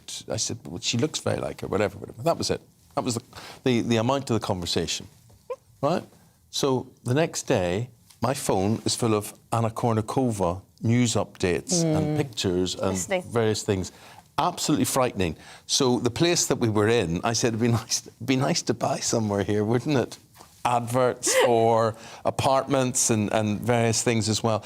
I just really think, you know, why is this allowed to happen? I mean, this is the extreme version of this. But we allow security breaches all the time. Don't you remember that story of a civil servant, I think it was, or a special advisor who left foreign office documents at the bus stop or something ridiculous like that? Yeah. So is it... Well, that's slightly different, our isn't security it? sometimes. But, you know, we had old Hancock having a bit of hanky-panky, didn't we? And that was leaked out. Who knows by who. But I just think the whole thing is, how far do we let it go?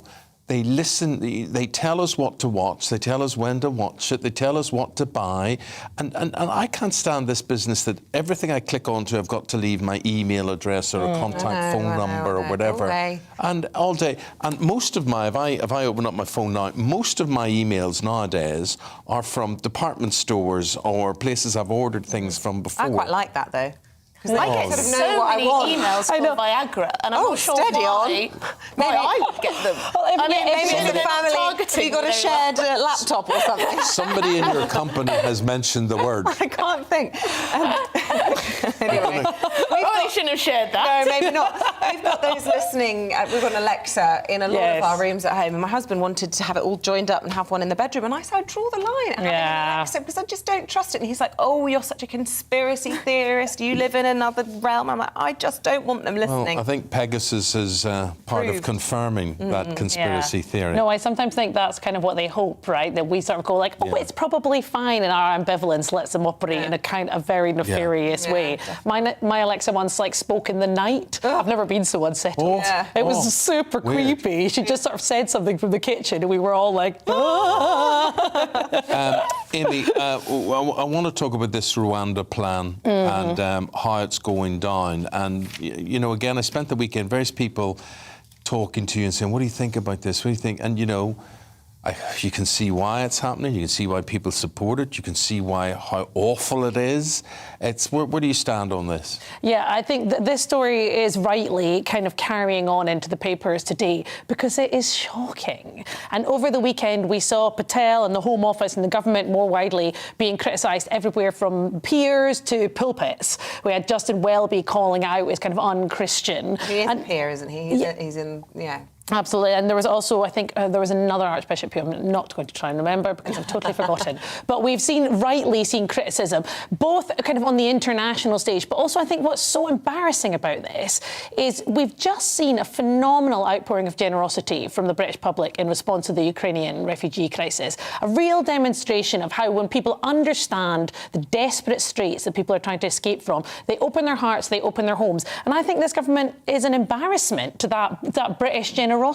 Not only is this plan completely illogical and unworkable, phenomenally expensive, be cheaper to put the children in Eton, be cheaper to house people in the Ritz. It makes no sense financially, but more importantly, it's just cruel. I think it's so a business plan, isn't it? It's outsourcing. It's the way, you know, phone companies and whatever say, we're going to put our operators in India or somewhere like that. It's just outsourcing this. But just before we come to you, I mean, they're not idiots in government. I mean, Really? whatever you might think, they're announcing this during the Easter recess because they think it is red meat and drawing up support ahead of the May elections. They don't think people are going to hate it, and that's why they've announced it as a flagship policy. And you're probably right. You're probably right. Yeah, I mean, the Home Office have been under acute pressure for a long time to sort this situation out. And I think most sensible people will agree that there needs to be some kind of system of triage when it comes to economic migrants versus asylum seekers. At the moment, we don't seem to have that. The channel does seem to be a free-for-all. We've had tens of thousands of people crossing over in the last couple of years. That's clearly not sustainable. Whether this system will work, I'm not surprised that so many people are backing it, because it does seem to be the first serious option that the government have had to try and control it. And I think, you know, the specifics, I don't know what the specifics exactly will be, whether the people are simply going to be dumped there or if they will be allowed to have asylum in this country if they pass certain barriers. I don't know specifically.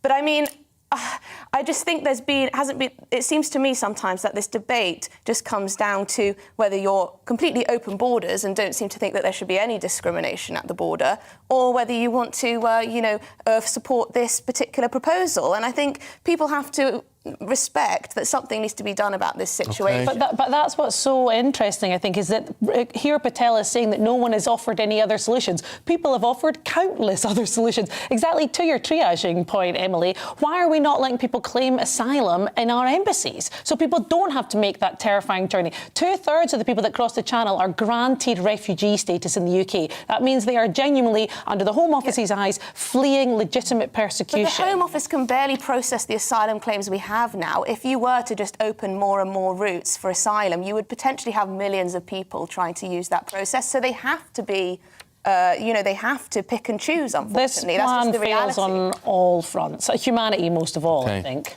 Too many balls and parties at embassies, I would think, around the world. And crystal There's no chandeliers. space, too many Ferrero Rocher. I want to get a quick word on this one, because I could hardly believe this again, Emily. I don't know where you stand on this, but I'm very strong on this. I will be opposite to my colleague here who's very pro-education. Well, OK, surprise me. Tony Blair, whose mantra while in office was education, education, education, and then totally skews the whole workforce out there, that you can't get people to mend cars, work in barbers, be dental nurses, whatever. He now wants 70% of kids to go to university. Can I just ask why, or where do you stand on this? He's doubling down on one of the worst policies of his government, in my view, and in a lot of people's view. Sending 50% of people to university, yes, it's been a success story for some people who've managed to make more money as a result and get a good career, but for a lot of people it's simply just lowered standards, and we've seen massive grade inflation. If half of people can't leave school without 5 decent GCSEs, what's the point of them going to university? What is it just the point? lowers standards, and people leave with massive debt. Also, I just think, Emily, it makes some people feel maybe that their job, their existence, what they do in life mightn't just be as good or mightn't be as important. Every time I come out of a public loo or on a motorway or whatever, I press a green button and I think that person should be paid 100,000 quid a year for what they do in there, what they've got to face. I'd be training people to do that, work in care homes, do all these things that this sort of says, if you haven't got a degree in the history of art, you're not working. I just think it's actually quite cruel to overqualify people, so they think they have very high expectations of what they're going to achieve in the labour market, and then they end up having a non-graduate job anyway. And even are they overqualified? I think that a vast majority of degrees these days, as you say, are fairly nonsensical anyway. And so to counter what you were saying, I'm actually not in this camp. I really do believe that, tertiary education should be for those who are interested in academia and she's just said tertiary education to show that she's been there. Third level, it's from the Greek.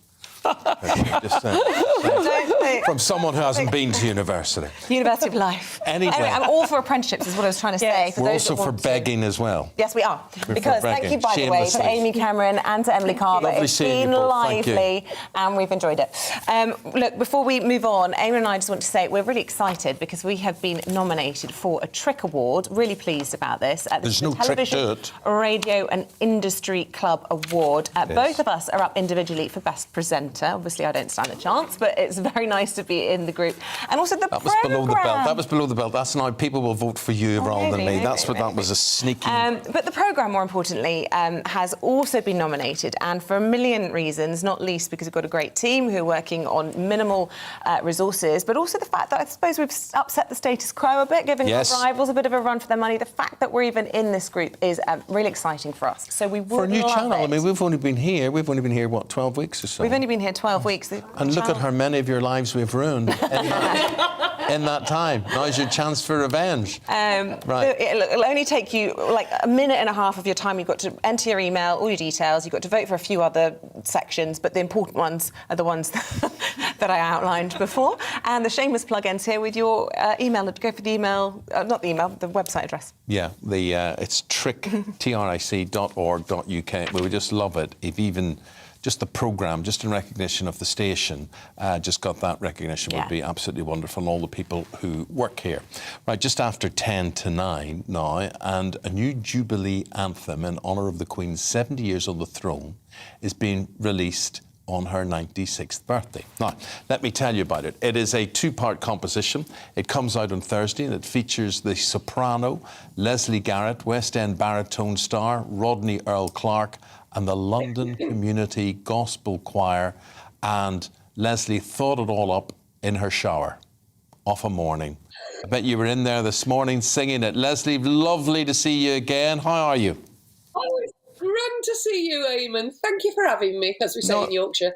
Look, it's great, and I'll tell you this is serious stuff. I just want to emphasise this to people. This is commissioned, this anthem, commissioned by the British Monarchist Society as part of their year-long celebratory programme. It's supported by the Jubilee Statue 2022 Trust, and the anthem is designed as one of the historical and outstanding tribute representations to Her Majesty's 70 years of service. So that's a big responsibility on your shoulders. Yes.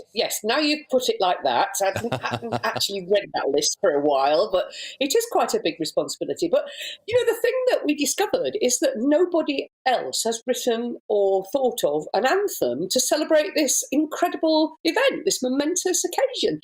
And, well, when they came to me, the British Monarchist Society, and told me that, I thought, we've got to fix that. That's got to happen. So I was really, really happy to be on board. And I've met some wonderful people while we've been doing it. Honestly, I tell you, that London Community Gospel Choir, they raised the roof. And the lovely Rodney, who's there next to me on the top of the picture, he has a voice just of God. It's amazing. There are all our composers. There's Thomas on your picture, who's the head of the Monarchist Society, and there's Olga and Anthony on the bottom, who wrote the two parts of the anthem. So Olga is one of the royal composers, and she's written her part is rather more classical, but Anton at the bottom there has written this fantastic piece that's more music theatre based. We've done enough talking about it. We're now going to listen. We're now going to see you in action, and here's a brief flavour of this royal anthem. Her Majesty's mature in face, an icon to the world, the Queen for all, a role model, a universal pearl. She's the diamond in her platinum. Now that's tough for you. That's you singing individually, and then what is added to that? Well, we have an amazing array of different voices and instruments, as well as the London Community Gospel Choir.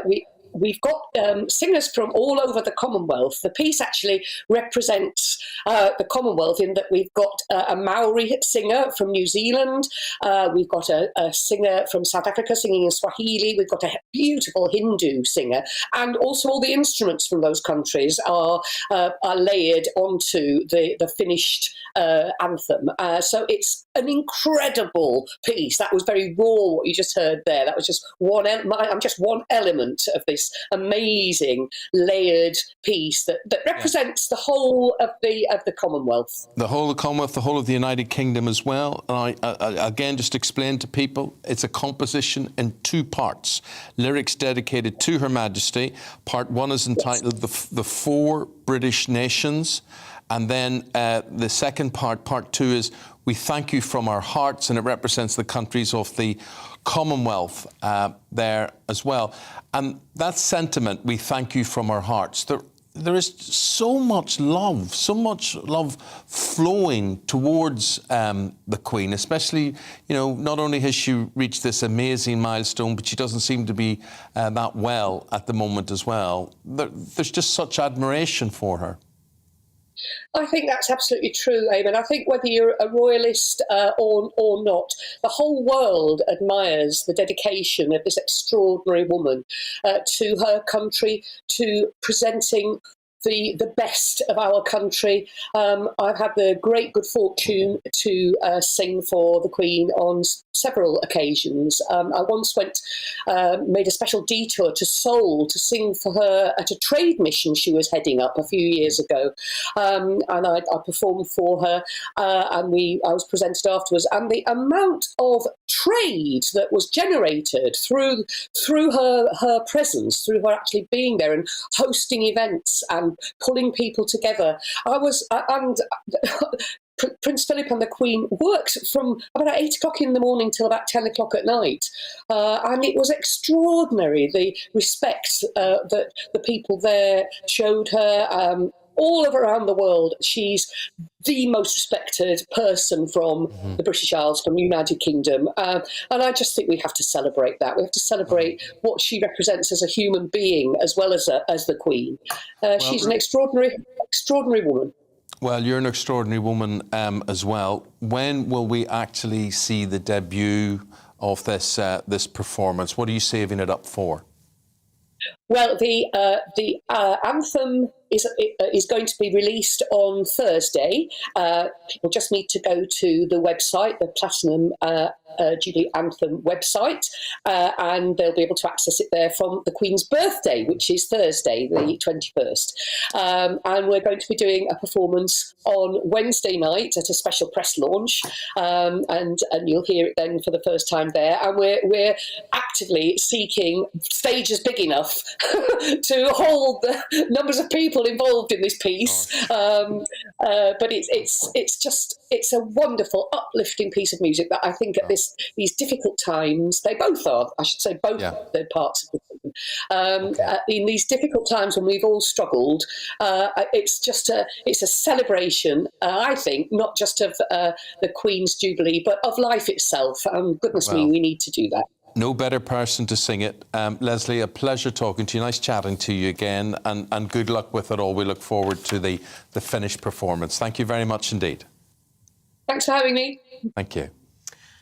Just had an email from Phil Hoggett. He said, I'd vote for you both, but you never read out my emails. Oh, well, yeah, that's another vote in the bag. Consider it done. Yeah. Look, do stay with us. After the break, we're going to be speaking to the legendary heavyweight, the boxing world champion Vladimir Klitschko. That's live from his homeland of Ukraine after this very short break.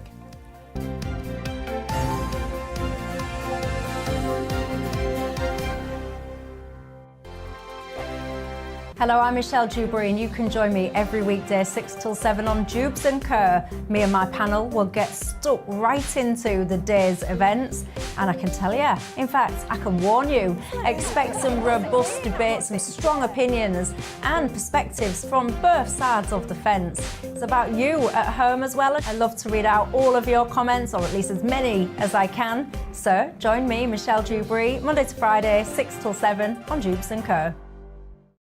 On radio, they call it the drive time slot, 4 p.m. until 6 p.m. as listeners head home. It's that part of the schedule when the dust of the day's events begin to clarify, and we try to make sense of it for you. Brazier is drive time for radio and TV. It's fast, it's punchy, it's opinionated, there's a Brazier angle and a little bit of levity. That's the question. That's two questions, actually. That's Brazier, Monday to Thursday, 4 till 6 on GB News. Hello, I'm Patrick Christie's. And I'm Mercy Moroki. Make sure that you join us Monday to Thursday, 10 a.m. until midday, right here on GB News for To The Point. We're not afraid to talk about the topics that matter to you or the big topics that always matter. We cover absolutely everything, from the breaking political stories of the day to law and order, what's going on in the channel. We're not afraid to hold people to account. We always make sure we include your views on our show. Indeed, if you're thinking it, you can guarantee that we're saying it. So make sure you join the conversation with us, 10 a.m. until midday, Monday to Thursday, for To The Point on GB News. I'm Dan Wootton. Join me Monday to Thursday from 9 to 11 for the feistiest and most fun news debate on TV, where free speech reigns. I'll bring you a sharp take on the day's biggest stories, bombshell newsmaker interviews, and A-list guests. And I guarantee you, no spin, no bias, no censorship, and no reason to go to bed. That's Dan Wootton tonight, Monday to Thursdays from 9 on GB News.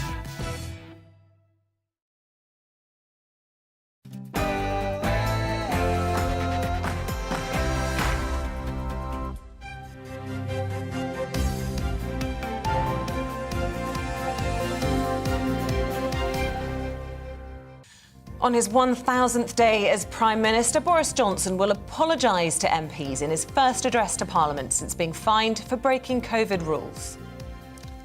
A very good morning to you wherever you're watching or listening from. It's 9 o'clock on this Tuesday, the 19th of April. You're tuned in to Breakfast on GB News with Eamonn Holmes and Isabel Webster. Thank you for your company. Here's what's leading the news this morning. The Prime Minister will face the House of Commons today for the first time since being fined over Partygate. The PM's expected to apologise, but to stress the importance of focusing on issues like Ukraine. It comes amidst new reports that Downing Street was targeted by hackers believed to be from the United Arab Emirates 2 years ago. Security experts say Pegasus spyware was used, which allows 24-hour surveillance of mobile devices. In Ukraine, President Zelensky's announced that the long-expected second phase of the war has begun as Russian tanks and artillery engage in large-scale assaults on the Donbass. Very shortly, in just a moment, we're going to be speaking to Ukrainian former world heavyweight champion Vladimir Klitschko about defending his country against Russia. And as always, you can join in our discussions by emailing gbviews at gbnews.uk, or you can tweet us at gbnews.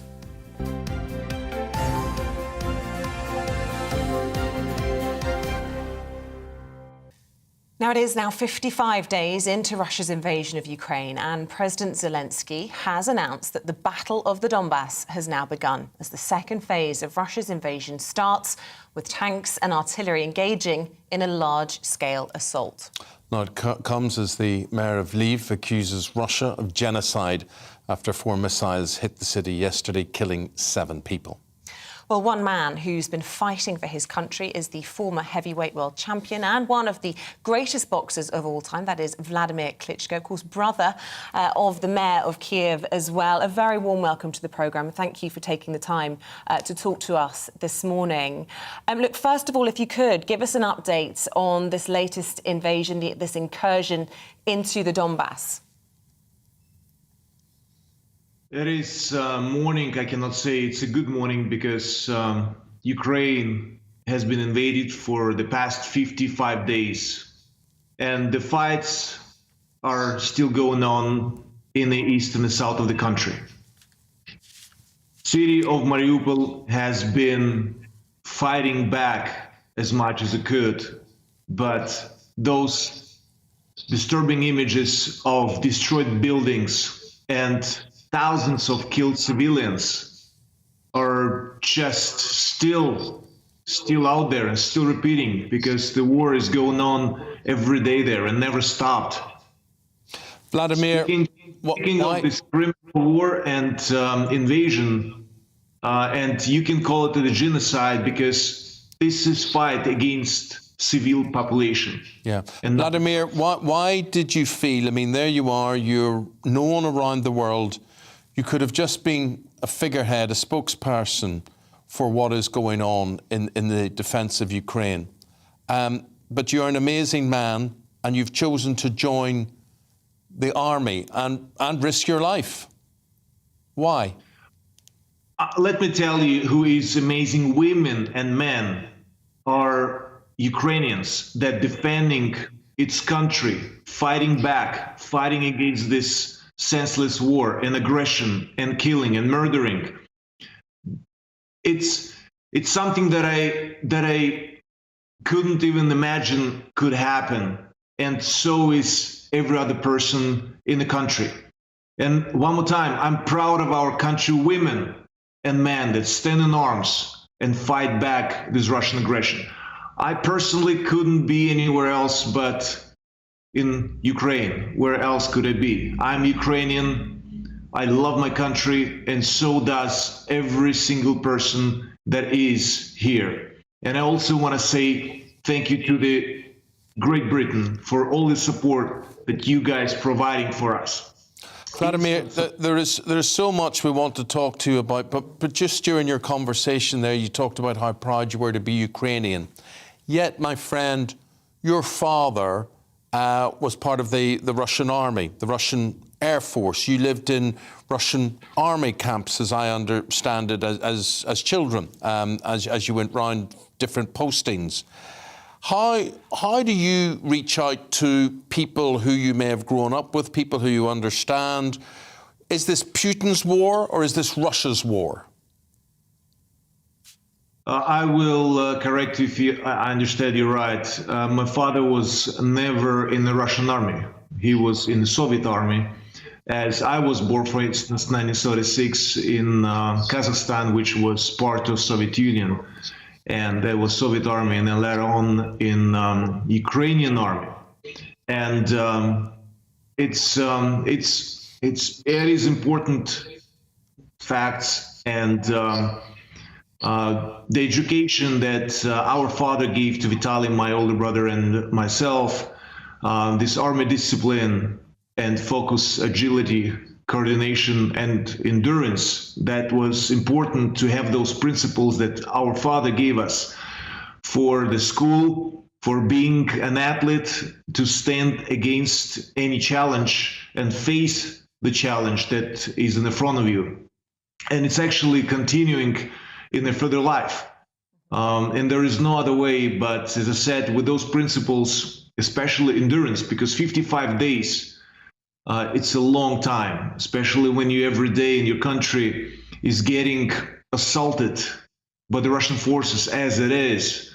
Us Ukrainians need to hold up, stand together, waiting for more support from our allies and partners, getting this support and fight back. So endurance definitely beats masterpiece and anything that is in front of us. And in front of us is one of the strongest armies in the world, but we stand strong because our will is strong.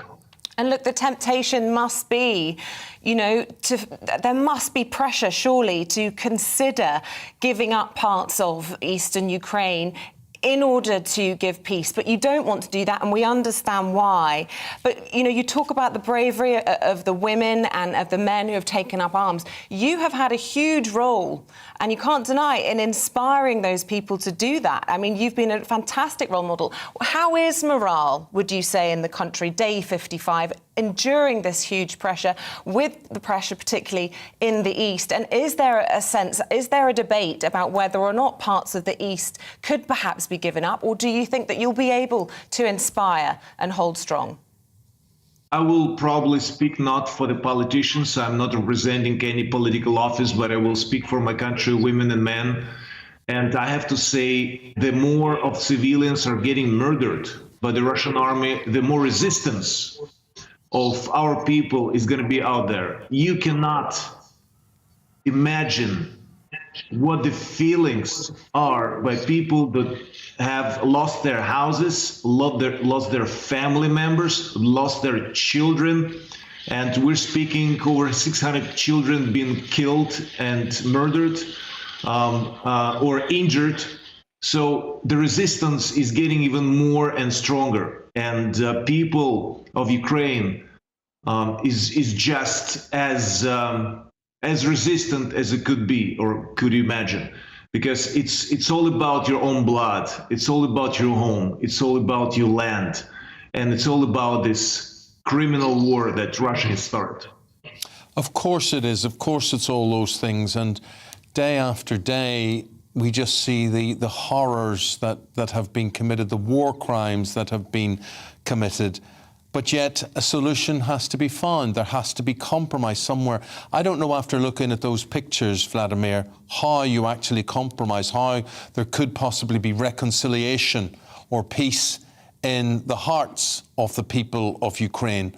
How does this end? Compromise. You speak about compromise, but we cannot rely on information that Russia is providing, because there are lies after lies after lies. You cannot really rely on anything. And what about compromise? To actually completely give up? Is that a compromise? Get on your knee? Is that a compromise? As I've seen in Bucha with my own eyes, all those civilians, teenagers, they've been young men, women, they've been tortured with their hands behind their back and executed on their knee, executed with a shot in the head. Is that a compromise? I don't know what kind of compromise we guys gonna look for, but war is brutal and unfair, and we cannot rely on anything that actually was ever given to us, because Russian propaganda says Ukraine is just the beginning, watch us. So I just want to warn everyone else in the West, it's going to knock on your door too. So how far this ambition of building up empire or back to Soviet Union, how far it's going to go? It's going to go until Berlin or further. So compromise. Are you ready to give up every other country that was under Soviet Union as a compromise? I mean, what is compromise? What are you prepared to do? I mean, there you're part of the army. Are you prepared to kill? Are you prepared to die? I am, as everyone in this country, stand together against Russian aggression. And we are ready for everything and anything to defend our country. I'm a member of territorial defense of city of Kiev. And as you know, a Russian army was in the outskirts of the city with Bucha, Gostomel, Irpin and Borodyanka, where all the mass murdering was taking place and was right in the satellite cities of Kiev, of the capital. When you are here on Ukrainian soil, you are a target, because there have been already thousands of people either shot by bullets or killed by explosions of the rockets that have been landing and continue to land on our soil, in our cities, in our residential districts. So we stand and we understand that death and life, that's for us, where is the compromise? Because we are getting killed constantly during these 55 days, and who knows how long it's gonna go. And that's why we just stand for our right. International law was broken, and the only compromise is when Russian forces, Russian military equipment and Russian boats gonna leave our home, our country, our cities, and leave us in peace. And that's the only compromise we see. What else?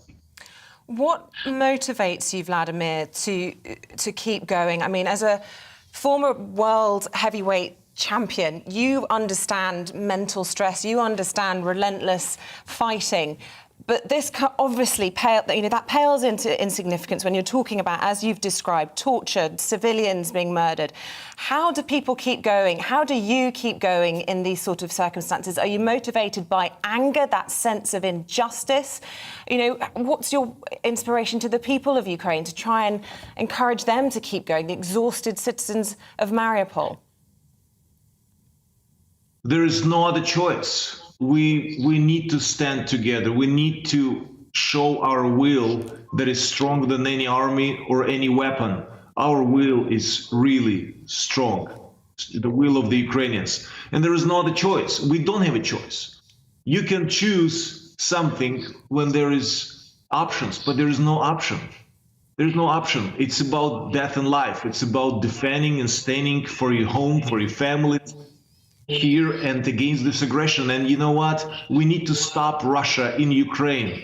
And I say we, because alone we can have endurance, but it's also limited. And we need partners, we need support of our allies. We need to stop this Russian aggression, Russian war and criminal war in Ukraine now. Vladimir, Isabel mentioned there, you know, how do you keep the people of Ukraine going? How do you motivate them? But how do you keep the West going? How do you keep the rest of the world going? Because the will of the West, it could wane. It could, people become desensitized, unfortunately, to what they see day after day, night after night on their televisions, with news bulletins. How do you keep the will of the West strong behind you?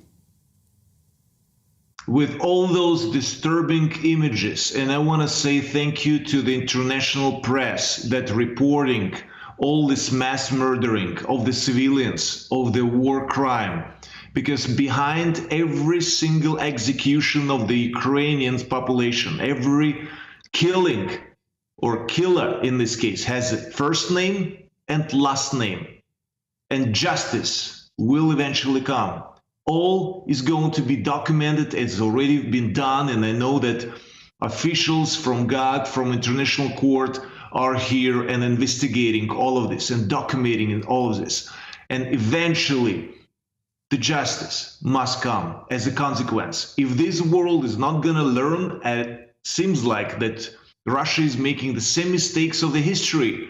Second World War has not, and the mistakes of the Second World War was not learned well. And those mistakes are repeating. Conquering other countries, breaking international law, breaking human law. If we together want to stop it, so the repetition is not going to happen again and the Russian forces not going to roll further, we must act together. And those, as I said, images speak louder than words. Of the Vladimir Klitschko, thank you. Cities that have been destroyed, that must show you that it could knock on your door now or very soon if we don't stop it. Thank you for your words today. We really appreciate your time. We admire you immensely, and we hope you stay safe. Thank you, and keep supporting us. Thank you. Thank you very much indeed. Vladimir Klitschko there. What a man. Well, I agree with you. You talk about heroes and people of sports heroes, and they go into the ring, and he was 2 times world champion, and he held so many belts. And indeed, his brother, Vitaly, they dominated heavyweight boxing for, 15 years or so. And there's a guy who puts his money where his mouth is. Do you know what, for me, the Klitschko brothers, not just in terms of brute strength and size and stature, but you put them next to tiny little Putin, and they represent, not only are they real giants of men in terms of their manhood, Mm. but in terms of their moral character. And you know, hats off to them for risking their lives and inspiring people, coming out, speaking, making the time to talk to us. And we wish them the very best. And how articulate he was as well. We do indeed. 18 minutes now past 9 o'clock. Tell you what we'll do. We'll take a break, and then we come back. We're going to talk to top guy Matt Goss, singer, songwriter, entertainer. He's got a big show at the London Palladium come Saturday. He's going to be telling us all about it right after this.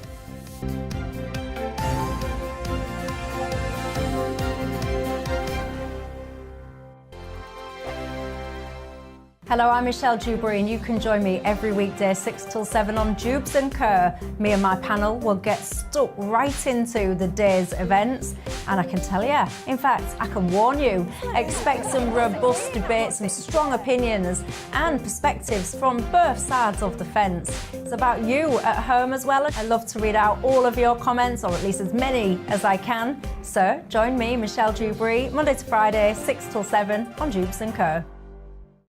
On radio, they call it the drive time slot, 4 p.m. until 6 p.m.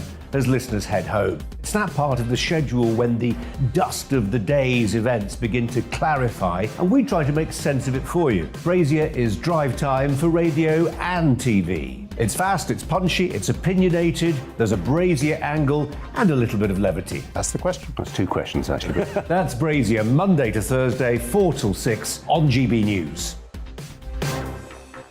Hello, I'm Patrick Christie's. And I'm Mercy Moroki. Make sure that you join us Monday to Thursday, 10 a.m. until midday, right here on GB News for To The Point. We're not afraid to talk about the topics that matter to you or the big topics that always matter. We cover absolutely everything, from the breaking political stories of the day to law and order, what's going on in the channel. We're not afraid to hold people to account. We always make sure we include your views on our show. Indeed, if you're thinking it, you can guarantee that we're saying it. So make sure you join the conversation with us, 10 a.m. until midday, Monday to Thursday, for To The Point on GB News. I'm Dan Wootton. Join me Monday to Thursday from 9 to 11 for the feistiest and most fun news debate on TV, where free speech reigns. I'll bring you a sharp take on the day's biggest stories, bombshell newsmaker interviews, and A-list guests.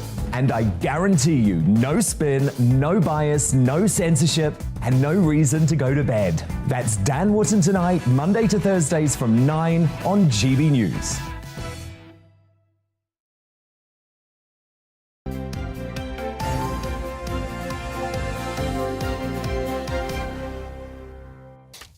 OK, he is the Brit Award winner who's sold 16 million records across the world. Run that past me again. How many? 16 million. Million. Yeah.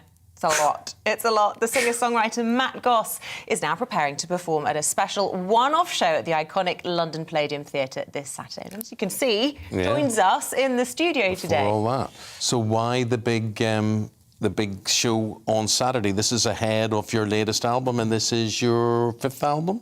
Yeah, it's my fifth studio record. Yeah. I was meant to be going back to the States, and then we did some shows across the country, and the band and I were just feeling like we didn't want to go. I didn't want to go home. I said, let's do another show. And Andy Coppin at Live Nation and my team said, let's see if the Palladium's available on Saturday night, and it was. So excellent. It was almost a pop-up show, but it was quite exciting. Pop-up show. I love the idea of that. Yeah. But the album as well. I believe you've shot a video for every track on the album. Yeah, so far, I mean, it's incredible. The album went into the top 3 and number 7 on the national on Lewisham Records, my record company. So we were competing with the majors. So it was just, it's been a fight, you know, but it's been really wonderful. Well, this is what you're competing with. This is the ammunition that you have. Somewhere to fall is what we're going to feature first of all. And this has a tribute to a famous Hollywood face. Who is that? Sophia Loren. It was really just paying respect in a way to my mother. I felt my mother was a movie star. Did you really? Yeah. Is that so nice. Yeah, so lovely. So Sophia Loren. Did you ever tell her that? Every day. Oh. She's my best friend. Best friend, yeah. That's amazing. Well, listen, I can't wait to get in that. Somewhere to Fall, featuring either Matt's mother here or Sophia Loren. You tell the difference. Here we go. Been through days I couldn't face, that literally changed the shape of me. I fell on my knees and I was so mad, I was so angry, lost and sad. But flowers will grow towards the light. It does not mean you ain't got to fight. I will be strong. Oh. Fabulous. So how did you talk her in? That's her. That's really her. That's Sophie Loren. How did you talk her into that? I said that I'd give her your telephone number. I mean, my goodness me, when you look at icons, she is so beautiful. She was. And she must be, what, well into her 80s now?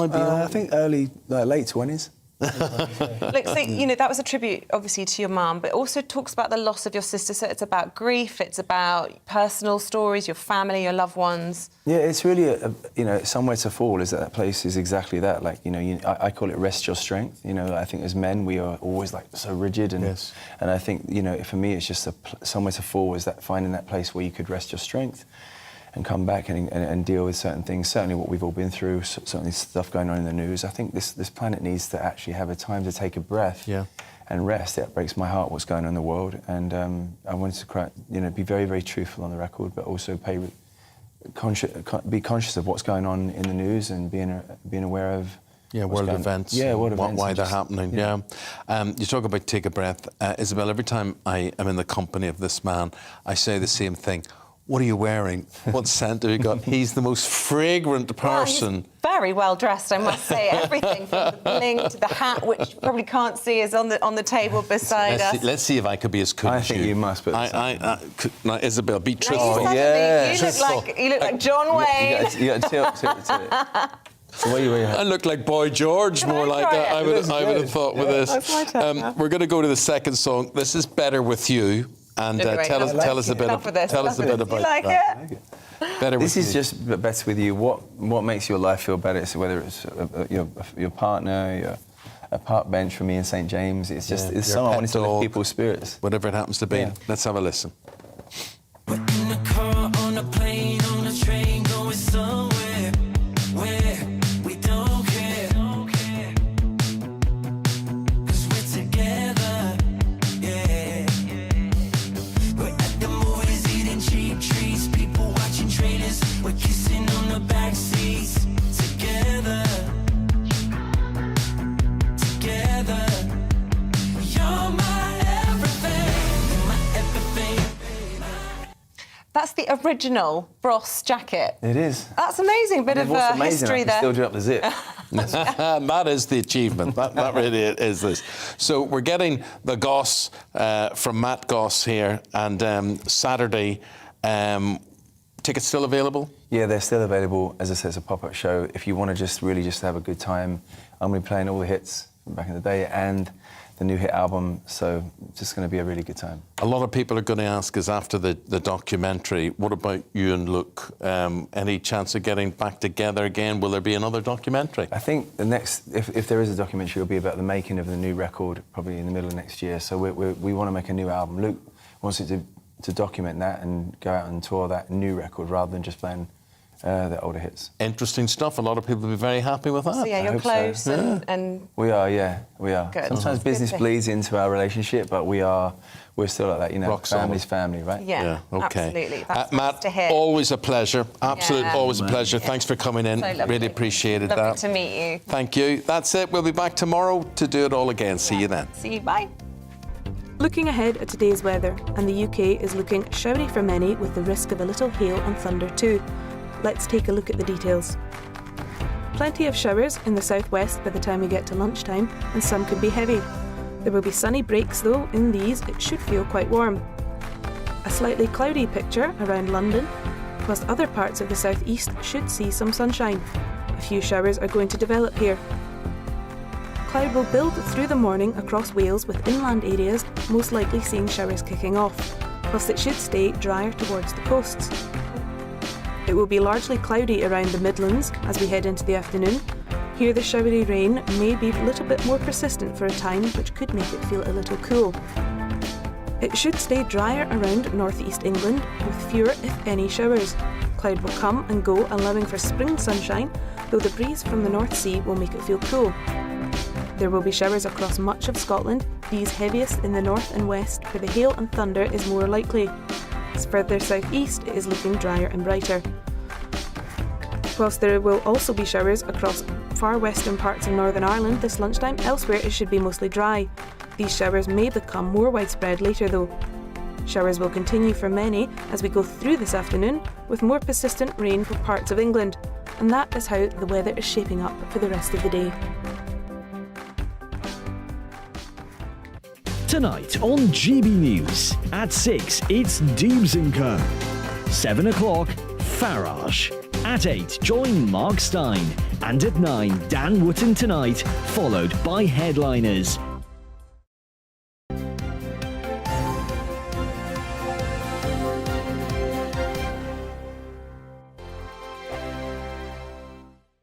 Hello, I'm Michelle Jubilee, and you can join me every weekday 6 till 7 on Jubes & Co. Me and my panel will get stuck right into the day's events, and I can tell you, in fact, I can warn you, expect some robust debates, some strong opinions and perspectives from both sides of the fence. It's about you at home as well. I love to read out all of your comments, or at least as many as I can. So join me, Michelle Jubilee, Monday to Friday, 6 till 7 on Jubes & Co. On radio, they call it the drive time slot, 4 p.m. until 6 p.m. as listeners head home. It's that part of the schedule when the dust of the day's events begin to clarify, and we try to make sense of it for you. Brazier is drive time for radio and TV. It's fast, it's punchy, it's opinionated, there's a Brazier angle and a little bit of levity. That's the question. That's two questions, actually. That's Brazier, Monday to Thursday, 4 till 6 on GB News. Hello, I'm Patrick Christie's. And I'm Mercy Moroki. Make sure that you join us Monday to Thursday, 10 a.m. until midday, right here on GB News for To The Point. We're not afraid to talk about the topics that matter to you or the big topics that always matter. We cover absolutely everything, from the breaking political stories of the day to law and order, what's going on in the channel. We're not afraid to hold people to account. We always make sure we include your views on our show. Indeed, if you're thinking it, you can guarantee that we're saying it. So make sure you join the conversation with us, 10 a.m. until midday, Monday to Thursday for To The Point on GB News. I'm Dan Wootton. Join me Monday to Thursday from 9 to 11 for the feistiest and most fun news debate on TV, where free speech reigns. I'll bring you a sharp take on the day's biggest stories, bombshell newsmaker interviews, and A-list guests. And I guarantee you, no spin, no bias, no censorship, and no reason to go to bed. That's Dan Wootton tonight, Monday to Thursdays from 9 on GB News.